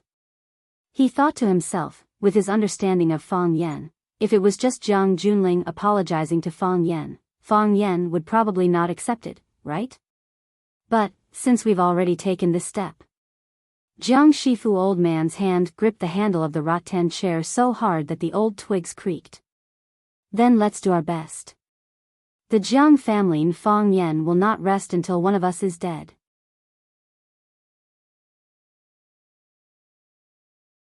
Chapter 825. There was no bright moon, and not a single star. The entire sky was pitch black, just like what they were feeling at this moment. No one would have thought that a fight with an insignificant young man would develop into such a situation. It wasn't as if the Jiang family hadn't stepped on anyone before. There were many youths who were praised as brimming with talent, who still couldn't stand out. Their lives were mediocre, and they spent their lives in sullenness and poverty. Because of their downfall, it naturally affected their descendants. Their entire family would have to pay the price for their foolishness and ignorance of the times. At that time, they should have felt regret, right? But why had things developed in a direction they had never imagined after encountering Fang Yen? General Xing had never thought that the Jiang family would lose, much less that someone from the Jiang family would die. It should be the enemy of the Jiang family that had died. Grandfather Jiang Shifu's voice was very calm, but his words were filled with bone-deep hatred. General Xing knew that his grandfather had finally made his final decision. He would support him and Fang Yen unreservedly, until one side died in battle. Of course, General Xing knew that the one who would die in battle would definitely be Fang Yen, because even now, General Xing still didn't believe that Fang Yen would be able to stop the Jiang family's aircraft carrier, which was moving at full speed. Of course, he would be happy to see such an outcome. I will do my best. General Xing looked at his grandfather and said, I also have the confidence to avenge my younger brother. It's just that the Qin family has always been on the edge of the battlefield, which has brought us great trouble. For now, we still can't understand the Qin family's intentions. If we use too much force, I'm afraid the Qin family will get even more involved, and we will have to first face the pressure the Qin family will bring us. At that time, the Qin family will become our main opponent. If we use too little force, and the Qin family doesn't feel the danger, then they will continue to fish in troubled waters, and take a vicious bite when we are unprepared. That is also extremely dangerous. Tomorrow, I'll go to the Qin family to find an old friend for tea, Grandfather Jiang Shifu said. Jiang Shifu said, it's time for you and that girl to give the Qin family an explanation. I'm sorry, General Xing said with a guilty expression. I've caused trouble for grandfather. Jiang Shifu waved his hand and said, military order, I once had high hopes for him, but he disappointed me later on. I don't want that to happen to you. General Xing's eyes flashed with the light of swords as he said, I will make Fang Yen pay the heaviest price for what he has done. Go. Jiang Shifu waved his hand and said, do your job well and take care of your health. General Xing stood up, bowed deeply to his grandfather, then turned around and walked out the door. After sending off the general, the tigress walked to the old man and said, Master. Who do you think killed the military order? The old man asked. I don't know, the tigress said without hesitation. The old man smiled bitterly and said, you are quite smart to not want to get involved in these troublesome matters. Go and check it out. See if this grandson of mine is still my grandson. Yes. The tigress replied and strode away. The old man sat in the courtyard and sighed heavily. He thought of Fang Hui, the old man who also lost his son. When he found out that his son died at the entrance of the village, his mood should be the same as mine, as cold to the bone, right? Winter is coming. Jiang Shifu old man pulled the front of his clothes and sighed softly, Yanjing. Maple Leaf Club. Luo Mingan stood at the entrance of the club, personally greeting every guest. Tonight, Maple Leaf Club will host a charity dinner. The proceeds will be donated to a group of nuns to help them rebuild their temple. This event was personally arranged by the real boss of Maple Leaf Club, Qinitian. One of the 3 Maple Leaves of Maple Leaf Club, Luo Mingan, was in charge of this event. Luo Mingan greeted the VIPs with a smile as he looked at the elevator. She knew that woman would arrive very soon. But what made Luo Mingan confused was, since when did the Yin family and the Qin family have a relationship? She never heard that the woman from the Yin family had any sort of relationship with the woman from the Yin family. However, such a thing had happened, and she was the one who had to handle it personally. Just as she was thinking about this, the elevator door opened again. Phoenix, dressed in a cyan frock, came out holding an old nun, followed by several other nuns in cyan shirts and hats. Seeing in Xiaoxiao's dress, Luo Mingan was stunned for a moment. Because she didn't know how to greet the young lady of the Yin family. She couldn't just call her abbess or master, could she? Of course, she only hesitated for a second. Luo Mingan quickly walked towards Phoenix and said with a smile, "Missin, you're finally here. The 120 invited guests are almost all here. Would you like to go on stage and say a few words?" Phoenix came over with the help of the old nun. She looked at Luo Mingan gratefully and said, "Mingan, you've worked hard. If it weren't for you, it might have taken a long time for my masters and I to return home. I won't go on stage to say anything. I'll recite the Diamond Sutra with my masters and sisters backstage for those generous and kind people. Thank you, Missin. I'll convey your great love to everyone. I think everyone will be enthusiastic and help the masters rebuild the temple and rebuild the Sutra Pavilion." When Luo Mingan said this, her eyes were also looking at Phoenix. She had seen Phoenix once before. At that time, the woman was still proud and willful, with a spirited face and memorable red hair. Now Phoenix's hair was long and wrapped in a cyan hat. Her cheeks were thin, her eyes were deep, her temperament was calm, and she spoke gently. She seemed to be in a good state of mind. However, if the woman of the Yin family wanted to rebuild a temple, would she still need to use this kind of fundraising method? It was said that she and the nuns she brought back had lived outside for a long time and had never stepped into the Yin family. Even if the Yin family went to look for her, she would avoid them. She was hostile to her own family. Phoenix bowed to Luo Mingan and said, "Thank you again, Mingan. Missin, please go backstage and rest." Luo Mingan made an inviting gesture. Seeing Phoenix's slim back as she left with the nuns, Luo Mingan sighed softly in his heart. Why bother? Qinitian was very busy these days. In fact, she could have been less busy because she was used to handing over a lot of things to her assistants and secretaries. However, if she didn't let herself be busy, she would be in a bad mood. Therefore, she took back the things that had been handed over in the past. For some major cooperation projects, she would personally negotiate.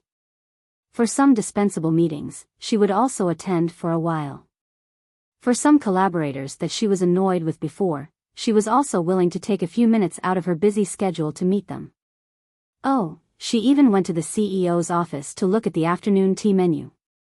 She changed the cheesecake into matcha cake, saying that the former was too fat and not suitable for weight loss. At the end of a full day, when Qinitian was ready to get off work and leave, the phone on the table rang. The assistant next to her picked up the phone and reported to Qinitian, saying, "Miss, there is a Miss Yi at the front desk asking to see you." What? Qinitian closed the magazine in her hand. After a moment of thought, she said, "If her surname is Yi, then she must have said that she wanted to see me, not that she wanted to see me. Is that right?" The assistant didn't think it was a surprise, because he didn't think there was anything in this world that could be hidden from this proud and beautiful woman. He nodded and said, "Yes, the secretary at the front desk did say so. Miss Yi asked to see you. Invite her up, Chinitian said. The assistant conveyed the order and hung up the phone. Chinitian thought for a while, got up from the sofa, and said, I'd better go out to meet her. After all, she is a guest from afar. The personal secretary brought up a pair of high heels and a coat, and the assistants packed up and followed Chinitian out of the door.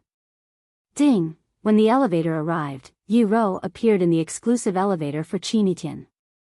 Yi Ro looked at Chinitian, who was standing at the door, to greet her, and her expression didn't change at all.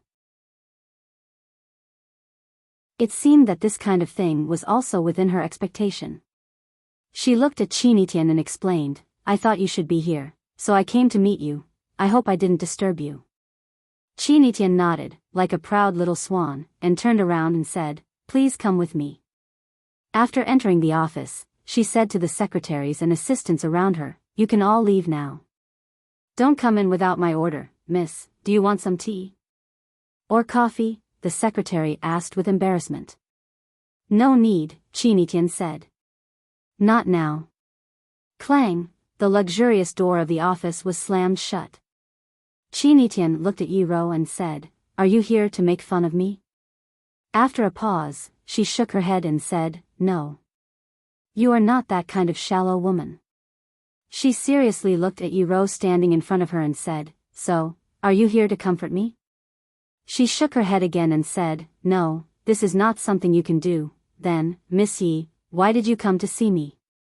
You're tuning into the Romantic Tales YouTube channel. Don't forget to subscribe and join us on this journey to catch the most captivating stories.